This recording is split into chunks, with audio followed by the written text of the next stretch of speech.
hate it when I do that. I am so sorry. I always do that. God dog it.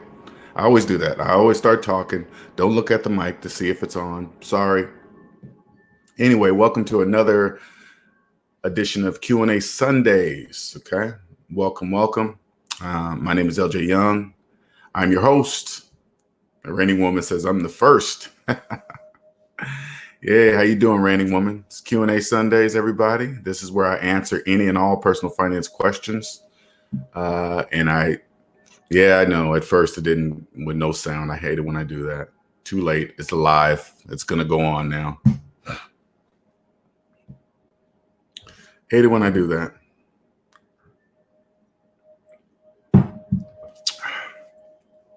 Anyway, welcome. So I'm gonna answer. I'm just here to answer any and all personal finance questions, justified with mathematics. Okay, so if I'm just rambling, you guys can interrupt me at any time because I just try to fill in the space so everybody can keep it going. All right. I am your host, LJ Young, and I am a 100% conscious, debt-free, motivational speaker and personal finance educator. I help people become financially free by helping them financially see outside the debt matrix. The debt matrix is a place where people live that believe in credit and debt and believe they are nobody or can't do anything in life without any credit, and that's not true. Okay. All right. Raining. Oh yeah. What's up, Hyphy? Jennifer, welcome, you guys. You guys are always the first ones to jump in. Appreciate it. Trying to get savings minus debt out there, but you guys all know how rare it is. This game is rare. That's okay. Go ahead and ramble for a few minutes. That's what I'm gonna do. What was that? Who was that? 1 second, you guys. Comments. E-Man, I think it was. It was E-Man. E-Man. Yeah, E-Man 816 sent me a series on YouTube in the UK called Can't Pay. Whoops, sorry guys. Can't Pay, We'll Take It Away. Right. And so I click on this link, man. It's like they have a court system that when somebody owes a debt, it doesn't even matter if it's personal, business wise, they can go to the court and the court will go and collect that debt for them. Right. It's almost like if we had, you know, how our marshals will go to assist a landlord to kick them out. Well, these guys go and actually collect the debt. And if they don't, they have these powers. They can just walk into the house too. They knock on the door. Hey, is so-and-so here? Yes, no, whatever, right? And then once they open the door, they just step on in because they call it a friendly entry or something like that, right? Good morning, Prince Libra, right? Oh, Libra, Prince Libra. And they just walk on in. And then they just say, hey, can you pay this debt? It could be like $10,000, right? And they say, well, no. Then they start walking around your house assessing stuff that they're going to take. They could take your car, TV off the walls, Xboxes. They have the power to take anything. And I'm like, dang. But over there in the UK, they don't carry guns. You know, they can't have guns. So it would work over there. I just don't think that system would work here because we have guns here. And people in debt, even though this is the crazy thing about it, people in debt still believe whatever's theirs is whatever they finance is theirs, even if they don't pay for it. And they'll get mad if you come take it. You guys can watch those like car repo shows. I mean, these people be getting mad. They'd be like, hey, we got to repo the car. Well, you haven't paid your car note in like 3 to 4 months. And then they get upset when they get the car towed. It makes absolutely no sense to me when I watch that. None. But if they did that over here, oh no, that somebody would probably get shot. They can't do that here. But the show is interesting, right? It really is an interesting show. I was caught all up in it. I was just amazed about how they could just walk up in the house and just grab stuff. That just blew me away. Okay. Anyway, like I said, today's Q&A Sundays. This is about you guys. Here to answer any and all personal finance questions justified with mathematics. I always answer everybody's questions with math and why. You know, if they say, hey, should I invest before paying off debt, or should I buy a house? When's the best time to buy a house, property, land? I have the answers for all that. I have every single answer for you. Okay, guaranteed. I answer for you. All right. All right. Everybody's jumping in here quick. I like it. Those of you that don't know me, my name is LJ Young. I'm your host. All right. I'm a host of Q&A Sundays. And Q&A Sundays will go as long as you guys are answering questions. And not answering, asking questions. Okay.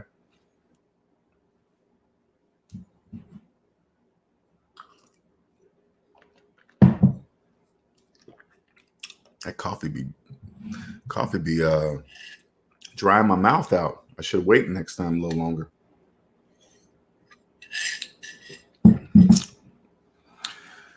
Oh, good morning, everyone. Good morning. Any questions? Oh, this is what I wanted to say about that show. As I watch it, it's a trip, because when you watch it, when you live in the United States and you watch another show that's outside of the United States, because you get this feeling living here that it's just us that are in debt, right? And then you watch this show, it's just as bad. And I don't want you guys to get caught up in thinking that debt cares about borders or countries. Debt doesn't care about that. Debt has no limits. It doesn't care what part of the country you're in. It doesn't know about borders.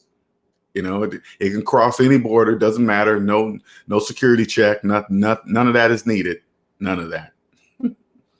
It's everywhere, people. It's everywhere. And this is the hardcore part about these type of shows, right? They're making money off of people breaking the rules. Same things that go with cop shows. They're making money off of people breaking the rules. These debt shows, you know what they're doing? They're making money off of people breaking the mathematical rules, the mathematical laws. If they just follow math, they wouldn't be in debt. Just follow math. You won't be in debt. You just got to trust mathematics. And same thing with shows like Cops. Same thing with show. They're just breaking the law, and they're making money off of people just breaking the law. You can't be breaking the rules, man. These rules, people don't, of course people don't like rules, but those rules are in place for a reason. They're there for a reason. All you got to do is figure out, why is that? Especially when it comes to your money. Yeah, there you go. Hyphy put it up there. Can't pay, we'll take it away. That is, man, if you guys look it up on YouTube, it's a UK show.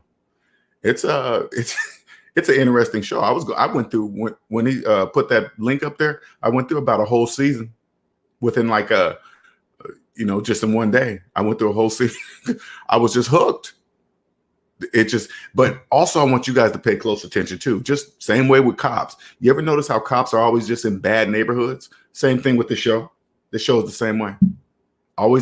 They look like they're always in bad neighborhoods, people that are just already struggling. You know what I'm saying? It's those people. It's if you just pay attention. But the main point of the show is just the power of they come in the house and then they say, hey, we have a high court writ. So I'm assuming a high court I got to look it up. I don't know what that means.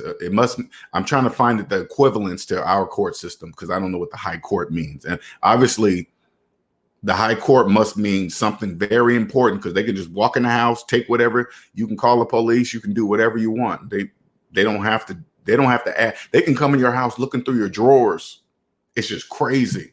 But I guess a warrant could do the same thing. They have a warrant to search your house or something like that. But that seems very different than debt. But they make them pay. Those people be coming up with that money fast too. But it's a good show. You guys need to check it out. Anyway, back to the main topic of the show. Any personal finance questions at all? Anything.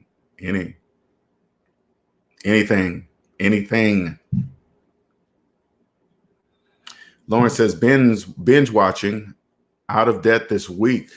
What differences, feeling did you notice when you're out of the debt matrix? Good question, Lauren. Good, very good question. And I'm glad you brought that up because I want to show you, give you some hints of what it's going to be like when you're at zero. Okay. And I'm going to give you some suggestions. What I want you to do is, when you reach zero, first wait for your next check. Okay. After you pay whatever this you have to pay for this last little bit of debt, right? Wait for your, don't think something has to happen immediately. Like, oh my God, no, wait till your next check comes in. Okay. When it comes in, I want you to absorb, realizing that it doesn't have to go out anywhere. Okay. Soak that in. Right. And also I want you to notice, like, how many due dates you no longer have to keep track of. Okay, I want you to soak that in and be like, wait a minute, I don't have any due dates, because people in debt don't realize how many due dates they have to keep track of, right? So they just think it's part of life. When you get, now that you're at zero, I want you to realize there are no due dates to keep track of. Let it soak in. And then last one, I want you to go to your mailbox and realize there's nothing in there but junk mail.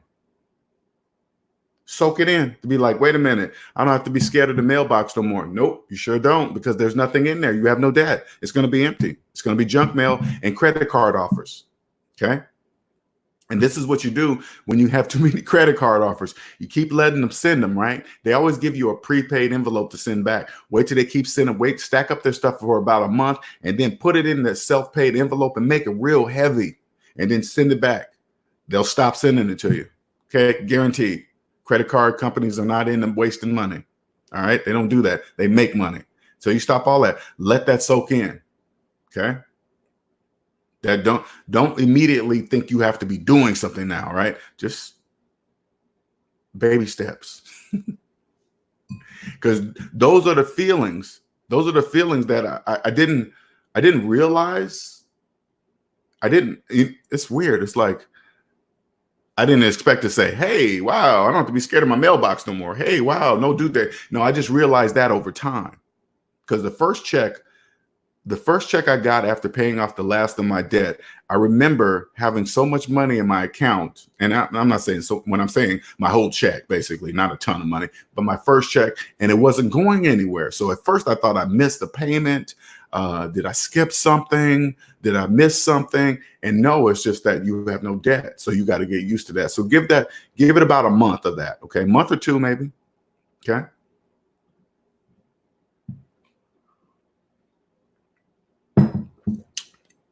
I'm going to share something with you guys that happened to me last night.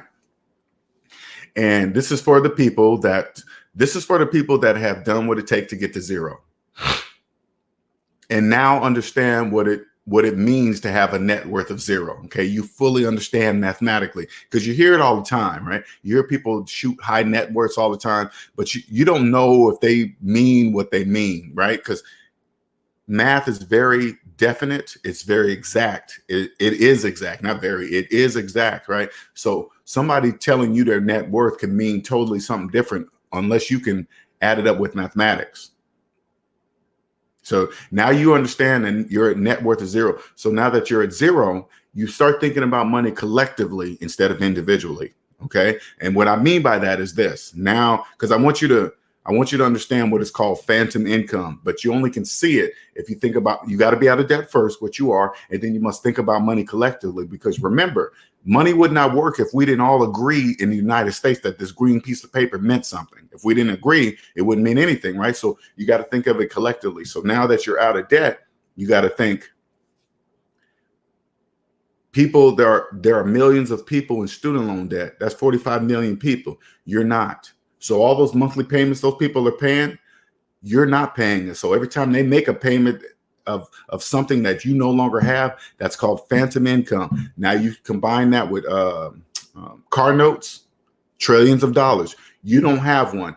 Now all those, like if the average car payment is $500 a month, that's $6,000 a year that the people in the debt matrix are paying that you're not. So now you're making $6,000 more per year than the average. Now you move on to credit card debt and whatever debt. That's how it works. Okay. So now listen to this. So I took my girlfriend out to a New York Prime in Myrtle Beach, South Carolina. Right now, this is a steakhouse that you could probably compare to Ruth Chris. Okay, it's one of those steakhouses.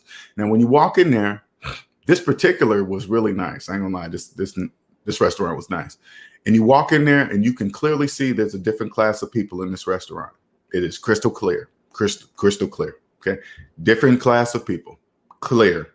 Right now, when you're debt free, now that let me just use myself. Now that I'm debt free, when I walk into a place like that, I don't act as if I don't belong in there. Okay. I don't act like that. These are just people. It's clearly a different class of people. But again, I still don't know anything. Looks can be deceiving. So I don't go by people's looks. But you can understand that more likely there are people that understand money in this restaurant. Okay. Just because they have money doesn't mean they understand money. All right. There's a distinct difference. But anyway, when I walk into a place like that, I don't act as if I don't belong there. Now, when you get in there, let me put it a certain way. Sometimes when people in debt go into restaurants like that, they start looking at the prices and then start going, ooh, that's expensive. That's expensive. That's expensive. I mean, and then they start collaborating like, ooh, yeah, I'm not going to buy that. That's just, oh my God. This is what I want you to do. The people that have reached to zero. Okay. When you go into a restaurant, don't ever do that. Don't ever do that. That's a habit that you must break, because remember, you're no longer in debt. You are earning what's called phantom income. So the price of what you see on the menu is really different than the majority of people that think that's expensive. Okay, it's totally different. So don't walk in there comparing because it's a natural response when you go to a higher end restaurant and the prices are clearly different than places like Olive Garden, just small everyday restaurants, right? Don't go in there and say, oh my God, that's expensive. Oh my, I'm not getting that. Woo, don't do that. Especially saying these things out loud. Don't do that, because when you put out stuff like that out into you're collaborating with the other people in debt, because that's what it really expresses. It really does express that. It expresses debt. But when you put it out there, the universe just gives it back to you. Okay, you think that's expensive? Okay, I guess it's expensive. You know what I'm saying? But when you're out of debt, don't do that. Go to those places, because that's where you belong. If you want to belong there, you belong there. You walk in there and you act as if you come here every day. All right. Get comfortable with that, because that's going to be your new life. You can do whatever you want to do now. There are no restrictions. Prices no longer matter, because you are now making so much phantom income compared to the majority. Those taxes, you now understand taxes can help you build wealth. Things are not expensive. You clearly know, now that you're out of debt, you clearly can understand life is not expensive at all. It's not. You can easily live off of $35,000 a year, easy. And nobody in a debt matrix can tell. They'll be thinking you're just like them when you're not. Okay. So always keep that in mind. Okay. But every now and then go to now that you're at zero, don't stick in your old habits. Break those habits. Go to a fine restaurant. Don't matter the price. Just go so you can experience it, because the whole atmosphere, the whole type of people are totally different. It's totally different in there. I promise you. Okay. So this is what I experienced last night at this restaurant. I make sure that the people around me, when they see me, they know they can look at my face and say, oh yeah, this ain't no big deal for him. He's not walking in doing all this. Oh my God. Wow. I mean, it's nothing wrong to admire a nice restaurant, but do it in a certain way. Don't do it as if you've never been there. This is odd for you. Don't do that. Okay. You got to break that habit. All right. Any questions?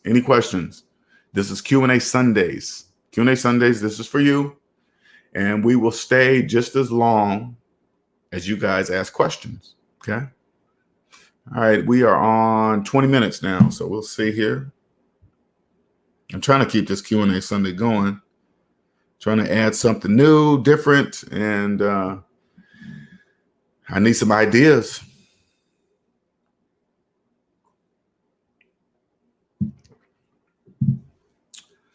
Any questions?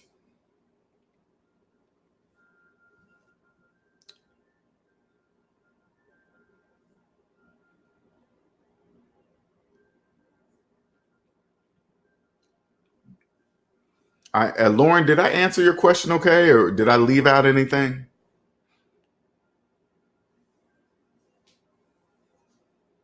Yeah, I agree with that. What's up, Quentin? Welcome. Hyphy says, don't put anything on a pedestal. Place no one above you. Yeah, you don't do that. Because when you get out of the debt matrix, you can see a lot of people are pretending out there, okay? You guys don't go buy people's stuff.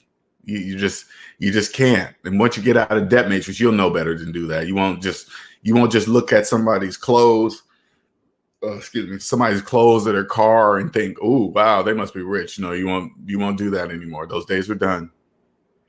You won't be what's funny, it's like you can see when people in debt get on the jock of a person with money. And when you have the money, I don't think people in debt can see that they can see you or see why you're attaching to them. I mean, they know it's their money, especially people that look like they have more money than you. So they know what people in debt will do or people that look like they have money. People in debt just do that. For some reason, they believe that if they are nice to this person or they get on their good side, this person's going to somehow give them some of that money. That's what people in debt believe. It's not.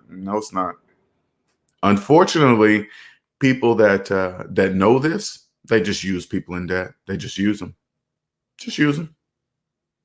It's hardcore. It's sometimes hard to watch because you can see it. It's clear. You can see it. And I just want to go, man, that person you're jocking, they can see why you're doing what you're doing, right? Because it's like this. Time is the most valuable thing on earth, right? And if you've given up your time for absolutely free for a person because they have money, you're doing the number one incorrect thing. You're giving away the time in your life for free. Nothing is worth more than that. That person has whoever you're following because they have money and you're giving away the time in your life for free, he doesn't have enough money to pay for the time in your life. Nobody does. Hyphy says, how often do you receive emails soliciting some kind of business proposal? Those are very rare. I get those I probably get one of those once a month. I don't know if that's a lot or a little, but I get about once a month. And I'll just read it and it won't make any mathematical sense. And then I just delete them and block them. This is going to be this career path I've chosen, you guys. It's going to be tough. This is a tough. Most of my life, I've always done things that the majority didn't do or achieve or whatever, right? I've always done that all my life. So this is going to be a tough one, but it's going to be well worth it on the other side because I'll be very rare. Being very rare, you can charge more because everybody can't do what I do because they can't see what I see. Ain't that crazy? They can't. If somebody's been in debt all their life and don't even believe debt freedom even exists, they will never be able to do what I do because they can't mimic something that they don't even know exists. Ain't that crazy? It is. It's true. Lauren says it was awesome. Just waiting for the 14th, but I have started to sense the idea of things being just things and the value people place on materials. Yeah, that's part of the process, Lauren. That's what happens. You'll notice that everything is just a thing. It's only worth what people believe. Like I was saying this the other video, the last video. Say like a purse they have a price tag of $20,000. Now that blew me away when I saw purses that are $35,000, $40,000, right? But when you're out of debt and you logically look at that purse and you're like, hey, it didn't really cost $35,000 to make that purse. That's not true. I wouldn't pay $35,000. But if I knew the purse, well, obviously it's $35,000 because they got enough people to believe it, right? But if I got that purse for 15,000, knowing I could sell it for 35,000, I would buy the purse for 15,000, knowing it's not worth 15,000. But if I get 35,000 for it, that's what I'm going to do. I'm not going to keep it. I'm going to sell it to somebody that believes it's that price. When logically you understand there's not enough material on a purse that's worth $35,000. It's not. Lauren says it'll be a new world of being debt free. I cannot wait. Oh yeah, it's totally new. Lauren, believe that. It's totally new. There is nothing like it. Nothing like it on earth. Nothing. Financial freedom, there's nothing like it. And the awesome part about it, Lauren, the majority of people in debt don't believe debt-free is even possible. I want you to imagine your new world. I really want you to imagine it. This is what it's going to be like. The majority of people in debt have no idea that debt-free is even possible. They believe the only way they're going to be free is if they win the lotto. That's why the lotto is making so much money, because these are people, listen, they're telling these people that play lottery, there's a 1 in a quadrillion billion chance that you're going to win. Look how many people play the lottery. They believe that's their only way out. That's why the lottery is so successful. That's why. Because they believe, people in debt believe, the only way I'm going to get out of debt is if I win the lottery. And that's not even true. No, there's other ways to get out of debt. You don't have to win the lottery. You can get out if you choose to get out. It's crazy. Your whole world is just going to be... The crazy part about it, Lauren, this is going to be crazy. You're going to walk around like you're Neo. Remember the Matrix? You're going to walk around like you're Neo. This is what I feel like I'm Neo in the movie The Debt and the Matrix, right? And I hear people talking debt all day, every day. I get on YouTube, get on these financial channels. Man, some of these financial channels are fancy. These guys got it. The videos look professional, and you can see these houses in the back, and they're talking nothing they're saying makes any mathematical sense whatsoever. And people in the debt matrix have no idea of it. They have no idea. It's hard. Sometimes it's hard to watch. It is very hard to watch. It is,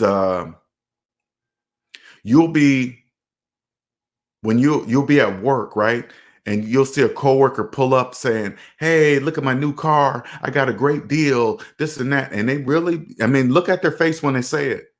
They really believe they got a good deal. They really, really believe it. You can't walk up to them and say, hey, nobody gets a finance car on sale. That's not true. That's mathematically impossible. They'll look at you like you are nuts. That's what it feels like. Now you times that by 50,000 other things people finance. And you keep hearing it, and they all believe they got a great deal. They really believe they got it on sale. They really believe that. That's what it's like to live in. That's what it's like. That's why I feel like Neo in this world right now. I do. But it's an amazing type of, I don't even want to call it a power. It's amazing. It's like, it's so easy to point out people that are fakes, right? If somebody comes up and tries to do a deal with me, right? The only thing I say, let me see your personal credit report. Let me see your personal credit report, and I'll believe everything you're telling me right now that we can do business. Let me see your personal credit report. Because remember, people in debt don't know they're in debt. People in debt have no idea the debt-free even exists. So they cannot mimic something that they don't even know exists. So that's why their credit report will show if they're full of crap. Just like that. Just like that. Oh, I'm not going to show you my personal credit report. Okay, then we ain't going to do business. I'll show you mine if you show me yours. Because I understand being debt free. Now that you're here, being debt free, there's nothing on your credit report. It's just a bunch of zeros. There's nothing to see. There's nothing to hide. There's nothing. But people in debt don't know that. That's the secret. Day says, and welcome, Day. Yes, I'm one payment away from being debt free. Nice. Congratulations. Congratulations.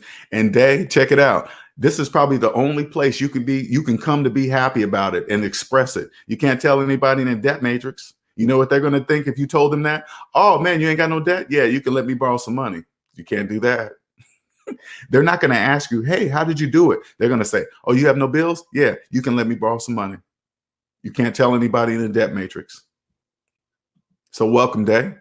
Silent Rage says, what are the businesses, side hustles you think are the best, the debt-free to part?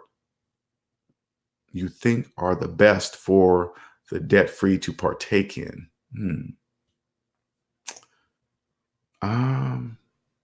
This is what I say, Silent Rage.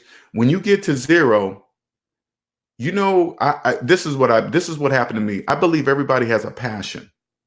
Okay, I believe that there's something in your life that you love to do and it wouldn't feel like work. But if you made money from it, oh, that would just be frosting on the cake. When you get out of debt, those kind of things come to the forefront and you can't turn them off. When you have no debt, debt is a lot of noise. Once it's gone, you can hear, and then you can hear your passion, and then you slowly create something from that passion because it'll come from passion, and the people that see it will know it's from passion. That's I hope that answers that question, because I don't want to point you somewhere because people think it has something to do with money. You could go to a business, make a ton of money, but hate the job. See what I'm saying? I don't want you to get caught up in that. Julio says, good morning, Linnell. I wanted to ask if there was a way to compile all my debt to one number so I know exactly what I have to pay off. That's called Consolidation Loans, and I don't recommend that. I don't recommend that at all. You just need a plan, Julio. Go to my website, savings-debt.com, and schedule your free 30-minute consultation. We'll talk about it, and I'll create you a plan. I'll help you skip steps, man. I don't want I'm telling you right now, I can create you a plan, get you out so you don't have to worry about what you should do, why you should do it this way, why you shouldn't consolidate. I can show you, right? I can help you skip a lot of steps. I wish somebody would have just did for me, but it would have saved me a lot of steps. Jennifer says, congratulations, Lauren and Day. Yes, that is the definite congratulations. They said, LJ, I recently discovered your channel. Am I correct in understanding that you do utilize any form of credit mortgage? Yeah, I do. I have a credit card, Day. I have one credit card because I follow Dave Ramsey got me out of debt, but the only thing I disagree with is a credit card because I believe credit is still I believe once you get out of debt, you will look at credit as the tool it is. It's no different than a hammer, nail gun, a broom, whatever, a cup for water. Once you're done, I just put it back on the shelf. I don't need it. It's a tool. So I use it as, because I don't use my debit card anywhere because of, people be stealing credit card numbers all the time. And it's a big difference when they steal from your debit card versus a credit card. So I use my credit card everywhere. I don't even use my debit card anywhere. So if it ever gets compromised, they compromise my credit card. And then my credit card company calls me and say, hey, was this you? I go, no, that wasn't me. They credit my account, cut that one off and send me a new one. That doesn't happen with a debit card. Okay, that's a whole different kind of hassle. So I limit. So it's more for security and it's to build my credit because I pay it off in full every month. Okay. Jennifer says, welcome to the SMD family, Day. Yep. Welcome. Welcome, Day. Day says, yes, I am waiting for all my closed accounts to fall off my report. No, Day, that's history. So you want them to stay there. Don't worry about the closed accounts.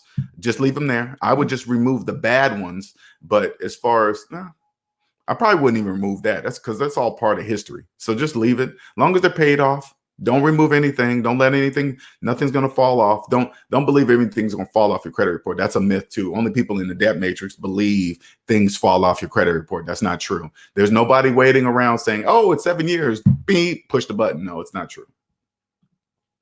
Day says, yes, 2250 left to go and I'm ready. Yes, man.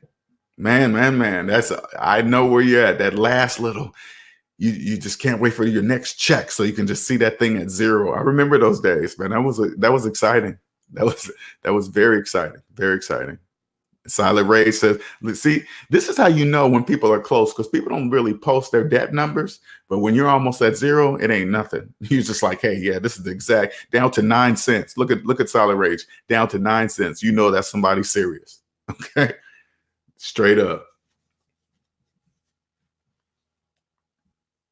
And Day, to answer your question, and when it's time to buy a house, Yes, cash or a mortgage. And if you decide to get the mortgage, the only mortgage you accept is the absolute best one on the market, whatever that is in 2020, 21, whenever it's time for you to buy a house, you only accept the absolute best mortgage on the market. And when you're debt free and you walk into the bank and request a mortgage, they're going to run your credit. They're going to see all those zeros, and then they're going to know that you know.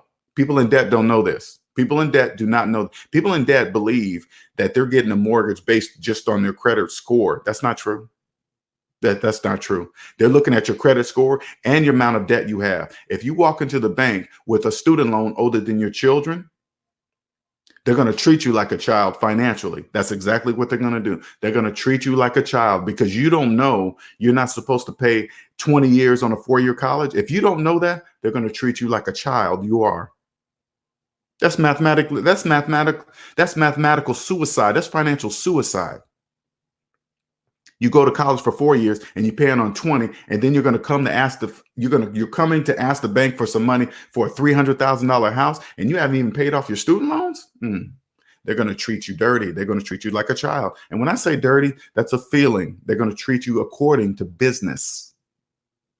And number one, if you don't know basic mathematics, you are already in trouble. Okay, guaranteed. I guarantee you. And if you walk in there with all zeros, good credit and down payment, they're not going to insult you with anything less than the best. That's a promise. Okay. Let's see. Oh, this thing. They said, yes, I will not be bragging because I will be wealth building. Yeah, no need to brag. And you can't brag in front of people in debt. You can't do that. You got to be quiet. Jennifer says, don't forget to like, share, subscribe, Realist Personal Finance channel on YouTube. Thank you, Jennifer. Jennifer's free. Jennifer is free. She already knows. It's a whole different language, isn't it, Jennifer? Welcome to Outside the Debt Matrix. Newborn baby. Lauren says, the fact that people don't understand they are in debt is a concept I haven't grasped yet. But yeah, I'll have all zeros this week. Thanks for the input. You are welcome. Well, look at it this way, Lauren. I've been out of the debt matrix for years. Okay. So I'm going to show you guys what you guys will get to. You'll get to this level after a few years. Okay. And this is what it is. All right. You'll stop being amazed at people that don't just understand that it's just basic mathematics. You'll stop. Then this is how you'll look at it. You'll look at it as if they knew that it was just mathematics, they wouldn't do what they're doing. But since they don't know, that's why they're doing it. See, it's kind of like a question, because math is direct, math is certain, math is absolute, right? So if they knew that it was just all they have to get out of debt, they just use mathematics, they wouldn't finance cars and think they got a great deal. They wouldn't do that, right? They don't know. Check it out. If they knew, if you told them just like this, hey, person that you thought got a great deal on the car, you financed that car because you didn't have the money, right? They would have to say, well, yes. Well, if you didn't have the money for the car, you definitely didn't have the money for the taxes, right? Yeah. So wouldn't that mean you're financing the taxes too? Well, yeah, right there, you would lose them. They wouldn't even understand what you're saying. Right there, they would lose. But then again, they wouldn't care. They still want that car. See what I'm saying? If they knew, they wouldn't do it. So that's going to help you not really get all frustrated, like, oh my God, because you're going to see your loved ones do it. You might even see your kids do it. You might even try to raise them, but you're fighting against society. And they do that. You're going to be like, oh, okay, well, they're just choosing not to trust mathematics. And you got to look at it just like that. The reason why they're in trouble, because they are choosing not to trust mathematics. They're breaking the laws of money. Math is law. When it comes to money, math is law. If you break the math laws, you are going to lose with money. They said silent rage, good, and keep going. Almost none. Yes. Willie, what's going on, man? Willie says, there is an illusion in credit spending as in the subconscious. It almost feels free as you're not seeing the tangible transfer of money. It's almost a phenomenon. Yes, it's a big psychology thing for sure. Because you got to remember, Willie, and this is This is what people in the debt matrix don't know this. The second economy pushes the say, use other people's money. Use other people's money. Because when you're in the debt matrix, when I was in the debt matrix, I always heard that people coming up to me saying, use other people's money, use other people's money. Don't use your money, use other people's money. You know what? Never once. And when you're in the debt matrix, you don't know to ask this question. You don't even know to turn around and see who's telling you that information. Because if it's if they're in debt, they have no choice but to use other people's money. They just don't know that. You know how many people that tell other people in the debt matrix, use the bank's money, use the other people's money? That's exactly what the bank wants you to do. That's exactly what they want you to do. Use their money. Exactly. That's exactly what they want you to do. And people in the debt matrices do it. They just follow along, not even realize money doesn't even exist for them. They're in debt. They have no choice but to use other people's money. They don't know that. You can't say that to them. You're speaking a whole different language. Welcome to my world. It's amazing. You're going to be like Neo. You're just going to be like dumbfounded. And you're going to go back and think about what you did in the past. This is going to happen. This is part of the process. I'm sorry. You guys all have to go through this. Okay. This is what you guys going to have to go through. Once you're at zero, and you're going to start thinking about all the things you did when you was in the debt matrix. You're going to be like, oh my God, I didn't see that. I financed the phone. I said that out loud. How many cars did I finance? Oh my God. How many people did I tell that I got a great deal? Oh my God. How long did I keep that? 72 months. I signed up for a car for 72 months. Yeah, you did. Oh my God. Oh my God. You're going to go get over that. Get over that. And listen to this, you guys. This was something I've been out of the game for years, right? This is something I recently discovered. This is for you guys that are getting to zero or almost at zero. I read the rules of Monopoly. I never read the rules of Monopoly. You know what I went by? The people around me to tell me the rules. And the majority of people around me, what? They were in debt. Once I read the rules of Monopoly, there is no stack of money that you put in the board or put under free parking and then somebody lands on it and gets on. That doesn't exist in the rules. That doesn't exist. Go play Monopoly now that you're at zero. Make sure you play from the debt-free perspective. Okay. Only play with people in debt. Most likely that'll be, and make sure you're the bank. Okay. You will bankrupt each player each time because they're in debt. And remember this. How they play on this board is how they play in real life. You know why? Because they have no idea debt-free even exists. So they're just going to carry. You take those skills from that and you go apply them in the real world and you will kill it. Julio said, is it smart to build your credit when you're not in debt and have a steady income? Yes, it's smart. That's what I do. My credit score sits around 7 something, whatever. And that's fine. Because I don't use it much. I mean, I don't fill out any credit. I mean, the next thing I probably use my credit score on is a house. Anything below that, I don't need. But in the meantime, I'm showing history or doing whatever. You got to play the game. But then again, I don't even want you to think that you really need it to get a house. You don't. There's manual underwriting. You don't need credit to get a house. That's a myth too. You can do manual underwriting. So if you come there to a bank that does manual underwriting, Dave Ramsey says this all the time, and then you got money and you got this and that, you can get a house without credit. You don't need that, right? But it just makes it a little easier, makes more options because I guarantee you there's probably only a few banks that do manual underwriting. So with credit, you got more options, but that's about it. I just have one credit card. That's it. Willie says, LJ, same here, credit card in place of debit card. Yeah, because it's more for security reasons. It saves you a lot of hassle. It really does. Because I remember, and the reason why I discovered this is, oh yeah, I forgot. Let me tell you guys this. This is when I find things that don't make sense, it's usually a benefit on the other side. So this is what happened to me.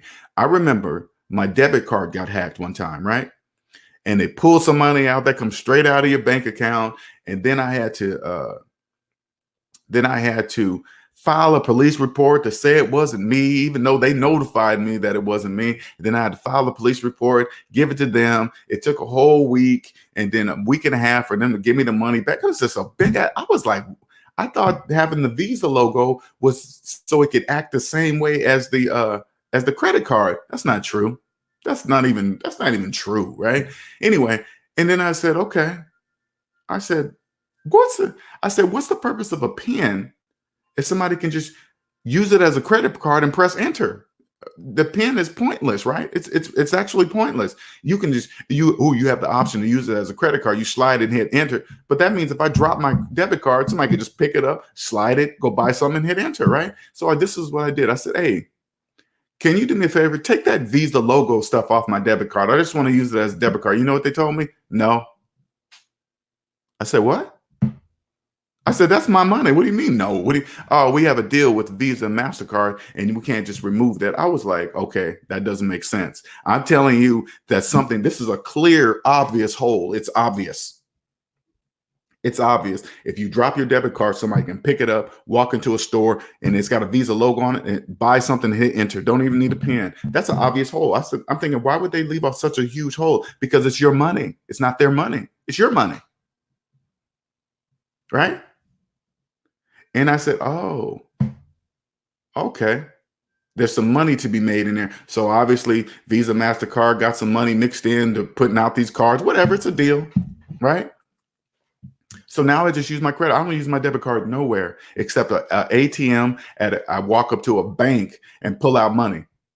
You know, not some random machine sitting on the street. Nope. I go to a bank and use their ATM.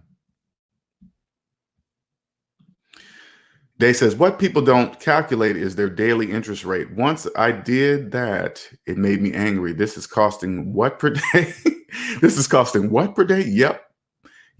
That put everything in perspective for sure. Yeah. The only reason why you were doing that day, you obviously realized something was wrong. Something was causing you not to get financially ahead until you did that. And think about it this way. People that don't know mathematics, don't trust mathematics on their finances, you think they understand percentage rates and daily compound interest and stock quotes. No, they don't. Even if they look like they do, they're pretending. How do you know they're pretending? They're in debt. Anybody trying to give you financial advice that have student loans older than their children, that doesn't even make any sense. Go to college for 4 years, keep your student loans for 20, and then they're trying to give you financial advice. You got to stop and ask them, then why are you doing that? You know that's killing you, right? Man, yeah, I'm gonna invest in here, and then I'm gonna take the money and the interest I made, and oh my God, that's just the people in the debt matrix have no idea when they say that. I just turn them off. Boop, turn them off. What's up, Abe?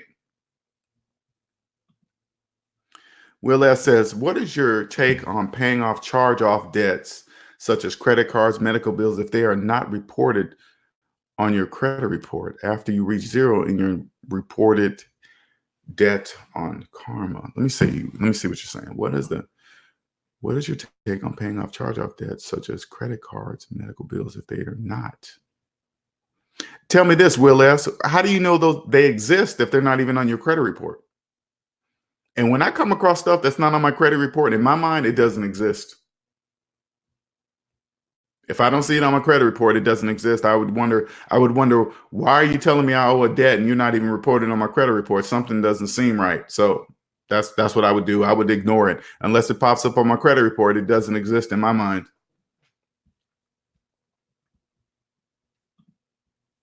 Do not pay them. Don't even talk to the collectors. Nope. But if you owe the money, you need to get a hold of them. Okay. Don't be a slave, because when imagine this. And honestly, if you know you owe the money, okay, remember the old movie Slaves Running in the Woods from Hound Dogs? That's what they're doing. They're hunting down their slaves, and their hound dogs are the bill collectors. And if you're constantly, you guys have no idea how much energy that takes from you when you're running from a bill collector. And people in the debt matrix say it all the time. A phone will ring and they'll see a number on there and they'll say out loud, oh, I'm not answering that. That's probably a bill collector. Did you just say that out loud? People in the debt matrix thinks that's normal. They're just told the whole world that they're a runaway slave. I'm not answering that. That's probably a bill collector. That's the hound dogs. Hey, LJ, how can I be a mod? I just make you one. It's not a big deal. I mean, there's a few people that I see that I trust, and then I make mods. What's up, Miss? Hello. Jennifer says, newborn baby indeed, and I'm loving it. I want us all to experience this freedom. No more slave papers. We got this SMD familia. I know Jennifer got her slave papers. She got them. She got them. Earned every penny. Hey, this piece of paper, though invisible, it's 10 times worth of college degree. You know how people frame their college degree on the wall and say, hey, look, I graduated from this place. And then you want to say, are you still paying on those college loans? That's an expensive piece of paper. Very expensive. Cosmic Wisdom says, good morning, folks. Good morning. Go to savings-debt.com. Thank you, Cosmic Wisdom. Will S. says, I got letters in the mail, etc. The debt was sold to a debt collector. Yeah, I wouldn't even, unless I see it on the credit report. Hey, that doesn't exist. Sorry. That's the first thing I'm thinking. Why is it not up there? That doesn't make sense to me. Why is it not on your credit report? If it's not in your credit report, it doesn't exist.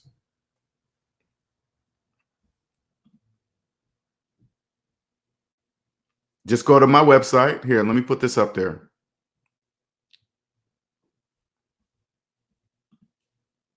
Right there at the bottom, Julio, go to savings-debt.com. Click on book consultation. You set your time. And please don't forget to choose your time zone, okay? Please don't forget to do that. Right there, scrolling at the bottom, savings-debt.com. Right there, Julio.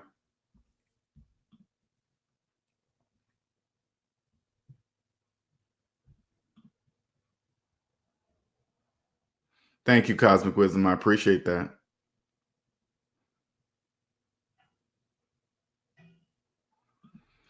Will S says, okay, so just so we are clear, I do not receive calls. Okay, just keep the letters for my records. Okay, they're mailing you something, but they don't show on my credit report. Most over 2 years old. I know Dave Ramsey, active debt first. Yeah, active debt first.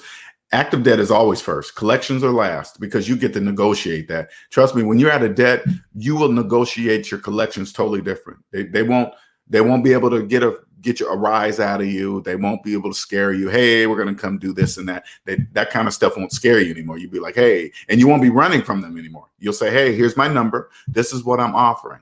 Okay. They can say, hey, we're going to call you every day. I'm just say, okay, that's cool. And every time you call me, I'm going to offer you the same amount of money. So you got to let me know if you're going to take it because I got another bill to pay. If you're going to lose this money, you're going to lose it to the next debtor that's going to accept it. So it's totally up to you. But here's my number. Call me when you wish. And I'm going to say, hey, as soon as I pick it up, you ready to accept? The answer is no. Then we're just going to hang up. That's how you say it. Let them know you're not running. You're not hiding from their numbers. Don't do like what everybody else in debt does. Day says, LJ, what are your thoughts on having no open lines of credit? In my anger, I closed and paid off my last 2 CCs 2 years ago, now down to $22.50 on a personal loan, and there will be zero balance on my credit. What are your thoughts about having no? That's cool. I mean, if you want to do like that, I'm not against it or anything. That is totally cool. But I'm just saying, okay, you're talking about open lines of open lines of credit. It will definitely help with your credit score. And that's a good question because open line of credit might help you be even more responsible with money because you would actually have to transfer the money over to however you do it or pull it out or whatever, right? Because a credit card will make you be, once you're debt free, not even a credit card will make you be free with money. It really doesn't. I don't know. It's totally up to you. I personally just have a credit card. I don't have open line of credit, because they could just, I don't know, maybe they could take it away. I don't know. A credit card, I suggest one credit card. That's all I suggest. Dave says, I think my score will report as indeterminable within 6 months if no credit line is open. Oh, gotcha. Like again, I just have a single credit card, and I use it mainly for security reasons. I don't have to worry about a store being hacked, uh, something online, stealing something. They just get my credit card number, right? And plus, using my credit card on a daily basis and paying it in full every month keeps my credit score where it's at, just with one credit card. Okay. Hyphy says, if it doesn't report on your credit report, it doesn't count, and we have nothing to talk about. Exactly. Not your Credit Karma report, but your real credit report. Yeah. But again, I mean, me, when you tell me that, because everything I've dealt with in my life with credit always showed up on my credit report. Why is something coming through to you that doesn't make sense to me? They says my credit score dropped once I aggressively paid off my debts. That's part of the game. That is part of the game. That's part of look at that as Agent Smith in the debt matrix. That's to scare you. Because you got to remember, people in the debt matrix, they live by their credit score. They believe it's everything. They believe if they have a high credit score, that shows that they know how to manage money. They have money, and it doesn't mean anything. That doesn't mean credit score means absolutely nothing. It just means, hey, this person pays back the bank's money on time. This person, whatever. That's how my credit score is generated right now. When I use the bank's money via the credit card, I pay it back on time. And so they give me a good mark for doing that. They say, hey, good job, Linnell, you paid us back our money. Okay, cool. Thank you. And then they say, good boy. And then they give you a number and they say, hey, it's sort of like a gold star. Remember gold stars in grade school? Hey, man, you did good on your test. Here's a gold star by your name. Same thing.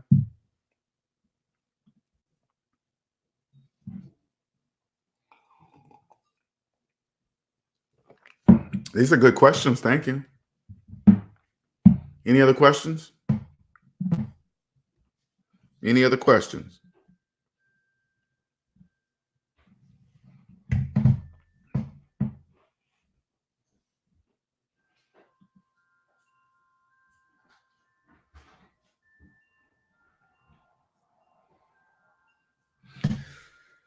Yeah, you guys coming over here to Zero Man.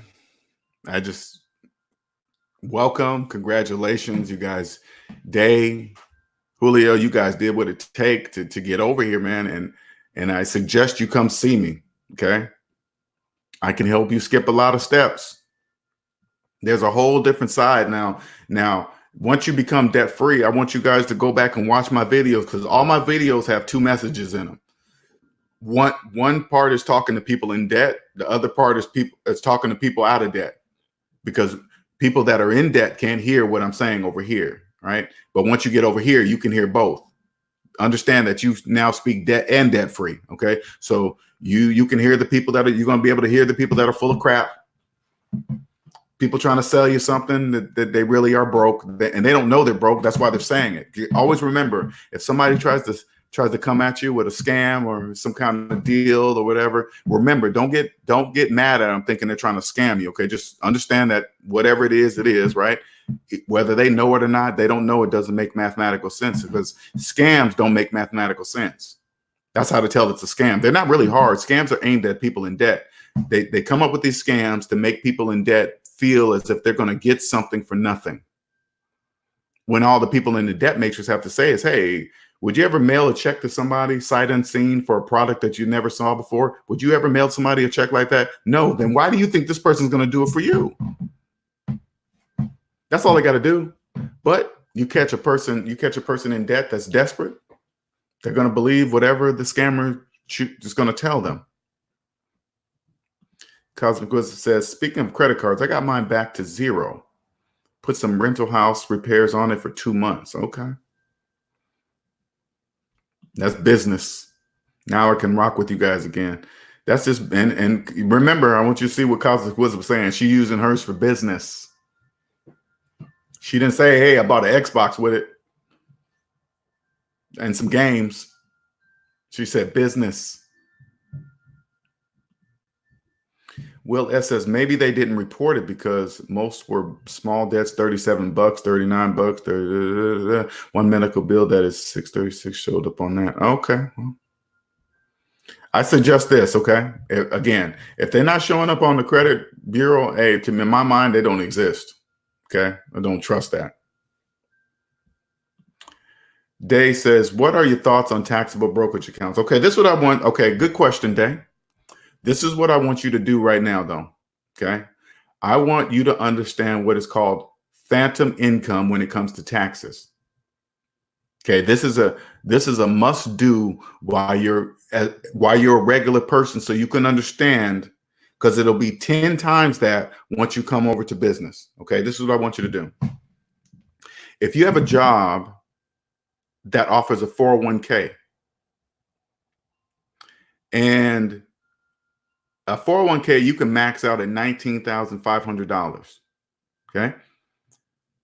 The majority of people in the debt matrix can't do that. They're in debt. It's mathematically impossible for them to max out a 401k. Max out your 401k.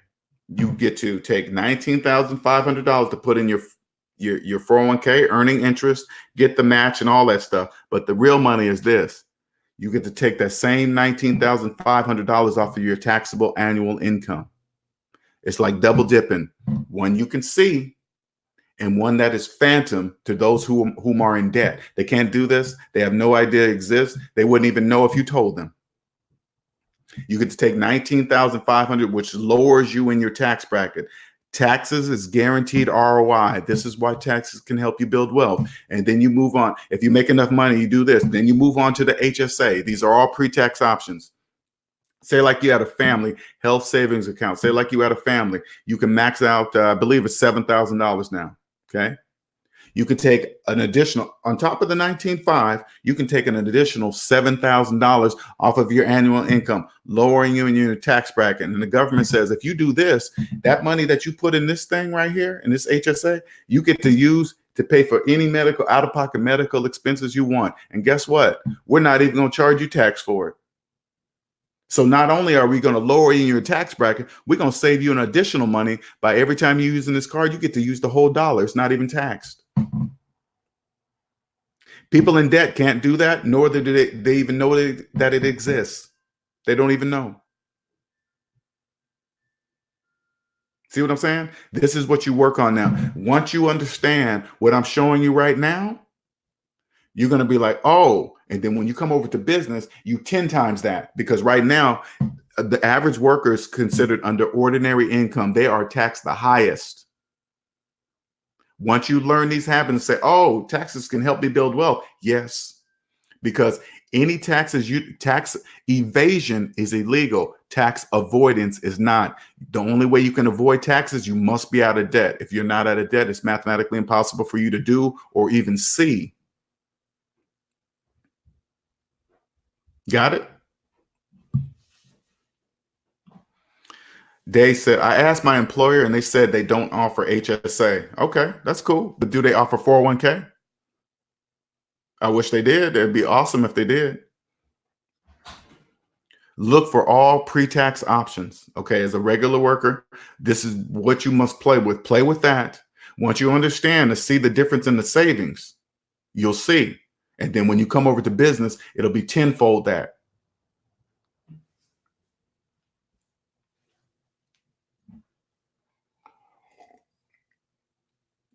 Understand this, Day, Julio, you guys now can see something that the majority of people in debt cannot see.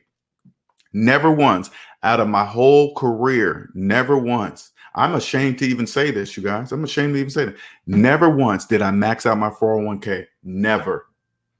I mean, the last 2 years or a year and a half, I was still at work when I was debt free. That was the only time I maxed out my 401k. That's why I only know what I'm telling you right now. But through my whole working career, never once did I max out my 401k. I missed all that free money, all of it. Not the 401k itself. That was just the 401k that you can physically see. That's just the frosting on top of the cake. The guaranteed ROI every year is the tax saving, because the majority of people cannot do it. They're in debt. But if you can, now you add that, You don't have a car note. You don't have student loan payments. You don't have credit card payments. That's all called phantom income, and it's real. Okay. 93 Sammy says, after telling friends and fam I was debt free, I've noticed a lot more people wanting to borrow borrow money. Any advice on dealing with that? Hey, 93 Sam, I'm gonna give you some advice. Stop telling them that. Stop telling them you're debt free. Because this is the problem, Sammy. You're thinking if you tell them you're debt free, they're going to ask how you became debt free. No, they're going to say, since you ain't got any bills, you can let me borrow some money. Stop telling them 93 Sammy. Okay, stop doing that. You don't realize that you speak a totally different language. That's why they don't understand why you're saying that. Hey, debt free. That don't mean like they don't know debt free even exists. You just told them that you have plenty of money to let them borrow. So stop telling them. And this is what I suggest for the people that you have told. This is what I suggest. No. Can I borrow some money? No. And you got to say it confidently. Don't say, well, man. Well, I got no. You say no. Oh, man, you said you ain't got any debt. That means you have money. That's true. Can I borrow some? No. Stop asking. No, you can't borrow any. Oh, man, you going to be like that? Yes, I'm going to be like that. Oh, we ain't. Yeah, no, we're not anything. Nothing. No, you can't borrow any money. No. I can help you get out of debt. I can give you a plan. Then that's when they'll say no and leave you alone. And if they keep asking you, say no, but I can give you a plan to get out of debt, they'll leave you alone because they know every time they come to ask you, you're going to tell the same thing to you. They don't want to hear all that. They just want you to give them money. So, They said mine is a 403B. Okay. People keep saying Roth is better because we don't know the future tech. Hey, those are people in debt matrix. Okay. You always remember this. When it comes to money, you always got to make sure who you hearing this information from. Okay. They're coming in. There's a lot of people in debt trying to get financial advice. This is the max out your 403B. I believe that's a state type of tax retirement thing. If it's pre-tax, max it. You can afford to max it. People that cannot afford to max it, they're worried about future taxation. Don't worry about that. The only time that matters is right now. Right now, you can save money. Right now, guaranteed. That's what the government says. Cosmic Wizards, I'm talking to 93 Sammy. Just say no and act like you got no money going forward is my advice. Yeah, stop saying you're debt free because they hear something totally different. Day says, my primary retirement pension is a 403B, would be optional, no employer match since it's secondary. So that's why I asked about taxable. No, who cares about the match? Match doesn't matter. I don't know how much I got to look up a 403B and see how much you can max that out, but that's what you want to do. Okay. The money in the savings is right now. You get the taxes. Don't worry about the future. The future doesn't exist. Your future is created today. You're creating your future now. Don't think your future's out there. Your future starts here. Like, for example, if you decided to quit your job and go rob a bank, your future is going to change to prison. I mean, you know what I'm saying? So right now, I'm telling you this, if you max out your 401, think about it this way. When it comes to your money, if you do everything the exact opposite of the majority, you'll be financially ahead of the majority. So if you go to your friends at work and say, hey, man, just do this day. Hey, man, when's the last time you maxed out your 403B? Maxing out, it means whatever the government allows you to put in 1 year, right? And I got to look it up. I don't know what it is. But anyway, ask your friends, see how many did it. None of them will say yes. None of them. Then that's when you do it. You max it out. Because the majority are not because they can't. Rainy Woman says, just tell them that you don't have it because you don't have it. Yeah, just say no. I don't even make up an excuse. I just say no. Why not? Because I don't want to give it to you. What do you mean? Day says, debt-free living equal people having having plans for your money. Yeah. Also being single, child free, high income people think you have all the extra money. Yeah, I know, right? Though people don't know my salary. Exactly. That's why you got to remember, that's why they think you're rich. Because, oh, he don't have no kids, that's why he's rich. They always come up with these excuses. People in debt they always got a reason why they're in debt. Oh, you're not in debt because you have no kids. You're not in debt because you're not married. They say this too. You're not in debt because you don't have a mortgage. What? Did you just really say that? I'm not in debt because I don't have a mortgage. Like I have to have a mortgage. People in debt believe you must have a mortgage. And if you don't, that's why you have money. It just does. They have no idea what they're saying. None. 403B is for those of us in education or civil service position, teacher. Yeah. Oh, so I kind of figured that. And I'm assuming that the same rules apply in that. I think it's 19.5, but don't quote, look it up, Google it. That's what I'm saying right now. Max out your 403B. The tax savings is the guaranteed ROI, return on investment. That's guaranteed. The government is saying we guarantee you savings right now if you do this. Taxes is the guaranteed ROI, guaranteed.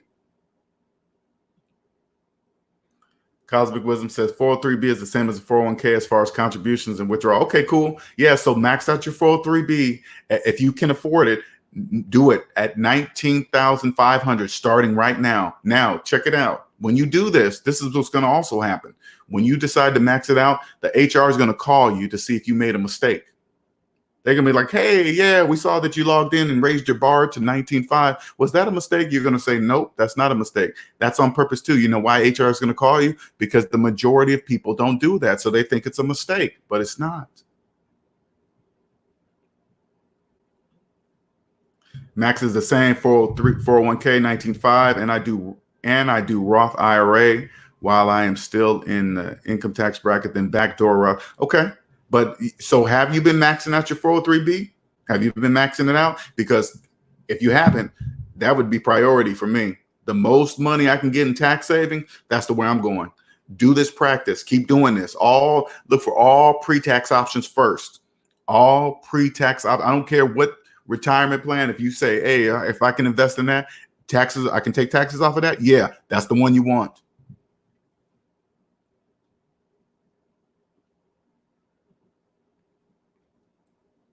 Nisha says, at Day, welcome to the SMD family. Welcome, Day.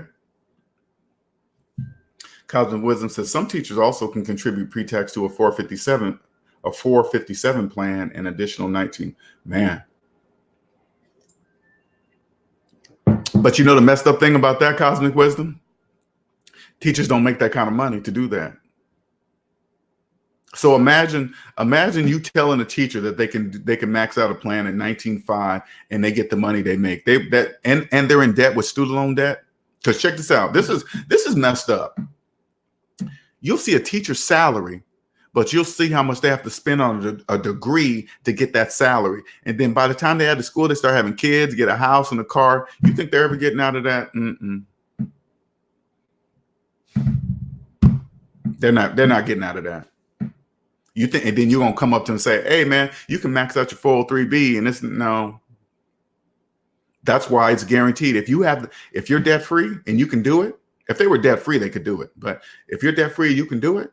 You better do it. That's guaranteed money. Guaranteed. That you're doing the always do the exact opposite. And say here's another example that I used yesterday. Say like you lived on a block of 10 houses, and you're the only person on that block out of the 10 that actually own your house, have the title to your house. And this is normal. I guarantee you can go and test this. It doesn't matter. You go ask everybody in your neighborhood, are you a homeowner? They'll say yes. Do you have a mortgage? They'll say yes. And then they all say yes. They all believe. Now, you times that by millions of people that believe the same thing that the other 9 people on your block believe. Pay off your house and you will stand out from the rest financially. Right there, just it's so obvious to become rich. All you got to do is the opposite of the majority, the total opposite. Everybody that believes they're homeowners with mortgages, yeah, you become a real homeowner by paying your house off and you'll be rich. Trillions of dollars in student loan debt, yeah, pay yours off. Trillions in credit card debt, pay your credit card off. Trillions in car loan debt, never ever finance a car. Millions, trillions in finance of cell phones, never ever finance a cell phone. And you better sure not say it out loud ever. You have no idea if people like me are standing next to you when you say, "Oh, I got a good deal on this cell phone, man. I'm making $50 a month payments because it's 5G." Are you insane? You just announced financial suicide out loud in public, but they don't know that. Day says, "No, I need to max it out." Max it out. You're missing money, Day. You're missing money. Tax avoidance is money. That's phantom income. Tax evasion is illegal. Tax avoidance is legal. That's how you create phantom income. I need you to, now that you're newly financially free, this is something that you must see before you move on. Okay, I promise you, you must see this.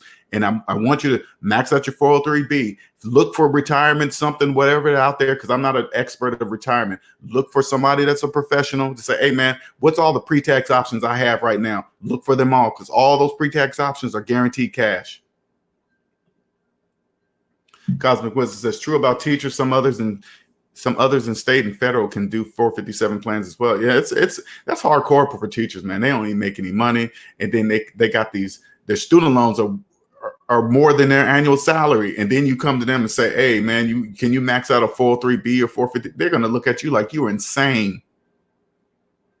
You mean to tell me I'm making 35 and then you want me to max out a 403B at 19.5? No, that's never happening ever.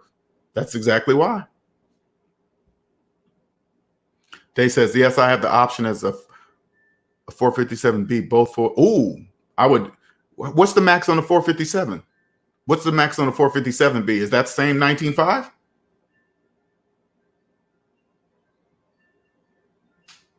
Oh my goodness. 19.5 times 2. I'm thinking about this, but then take.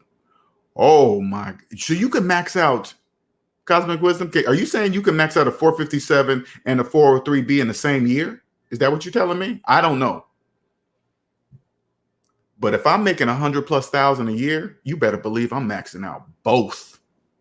I'm maxing out both. And you don't even, I mean, I just throw 100,000. You don't even need 100,000. I'm maxing out both. And you really, Day, all you got to do is look at see where you are in your tax bracket, and you see where you want to be. If it, like, say, like, you made enough money that tipped you over to 24th percentile tax bracket, one max out of a retirement account will bring you save money on the taxes, right? It'll drop you a tax bracket. Man, there's so many ways. That's phantom income. Only people, because when you're in debt, you can't even entertain maxing out $19,500 in 1 year. You can't even entertain that. Day says it's not just teachers for the 403B and 457, for people who also work in education. Okay. Nice says teachers are awesome.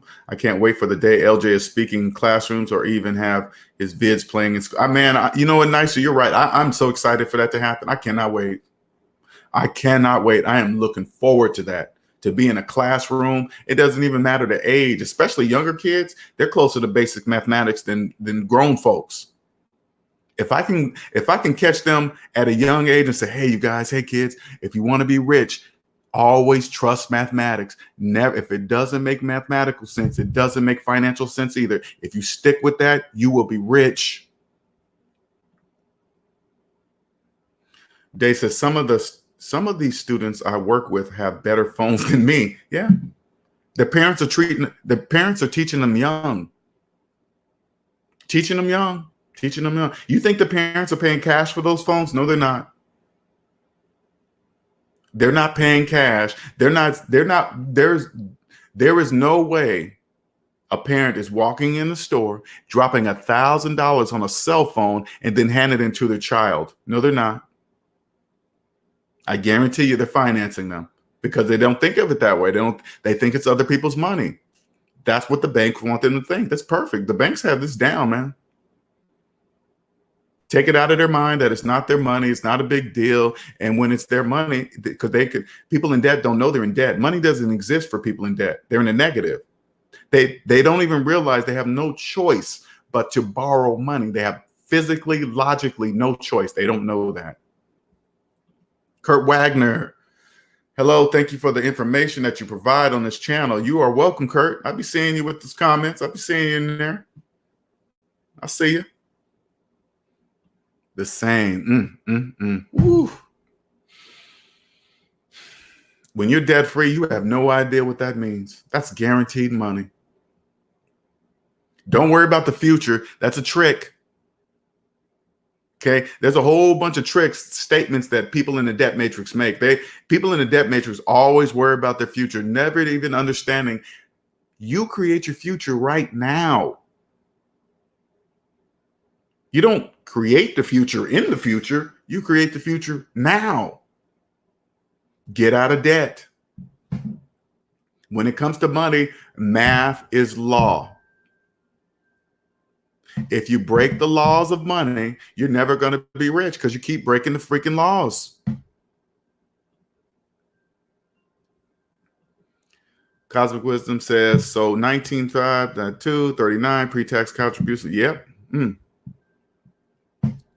39K knocked off of your annual income. Ooh, that probably, because once you're debt free, you got to remember this too, Day. Once you're debt free, I need you to soak it in. I want you to realize life is really not that expensive at all. So when I think back when I was making had I known this early in my career, when I was making $100,000, I could have lived off of, my last job, I was making 160. I could have lived off of 35. I could have maxed out all my 401k pre-tax. Oh my God, I could have had so much money. Oh, when I think about it, oh my God. But I was listening to people in the debt matrix. Oh man, buy this house, flip this, do that, get this interest rate, put it in that stock market, get there. Oh my God, it's just, you guys have no idea how many people are telling you guys bad information in the debt matrix. You have no idea, when all you got to do is stop and say, this is how you can tell if somebody's giving you bad information. You go, hey man, do you know how much debt you're in? If they turn around into you and guess or say, I don't know, they're in debt. Only people in debt say things like that. When you ask me, how much debt are you in? I'll say 0. What do you mean? I don't have no debt. When you got somebody guessing or saying it's around this, they're in debt. Only people in debt don't know. That's just like, this is what it sounds like when you ask somebody how much debt they're in and they don't know. And they go, oh, it's kind of like this. That's like asking somebody, hey man, what's 1 + 1? They go, I think it's around, I don't know. You would look at them like they're insane, right? That's financial insanity when you don't know how much debt you're in. Cosmic Wisdom says, so they can drop that tax bracket way down, just doing that way down, way down. I don't know which tax bracket you're in right now, Day, but anything lower in the tax bracket is a good thing, because even people in the debt matrix, they'll brag on being high in their tax bracket, believing that if they tell other people in the debt matrix that, ooh, I'm high in my tax bracket, people in the debt matrix thinks that mean they have money. That doesn't mean, no, it doesn't. No, it doesn't. Nobody wants to be high in the tax bracket. Nobody does, not even rich people. Daniel says, can the 457 be used by college professors? Can the 457 be used by college? I don't know what you mean by that. Let me see. What's Cosmic Wisdom's answering? Possibly if you work with this for the states, check with HA. I don't know anything about that. Cosmic Wisdom says, then no 457 is only for government workers. Okay. Yeah, that's what I figured is special for special people. Anyway.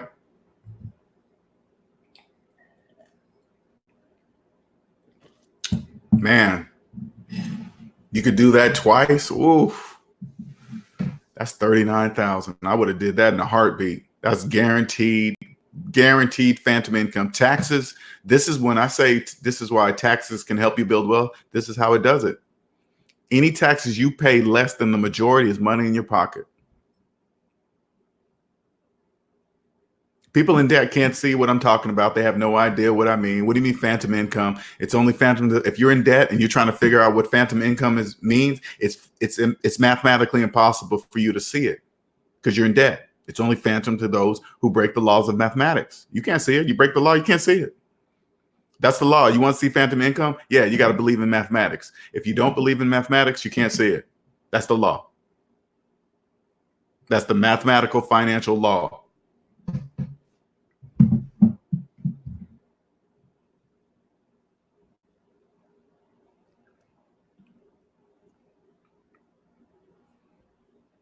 Now, people that thank you, Snuggles, for saying press that like button.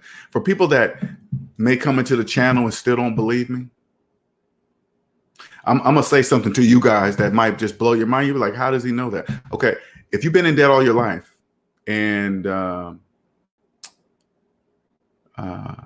you're up to your eyeballs in debt, but the people outside of you can't see it. If this is you, okay, you have a nice house, a nice car, you got a nice job, you got a good income, and to the outside world, it looks like you made it. I'm telling you, people like me can see you. We can see that you're in debt.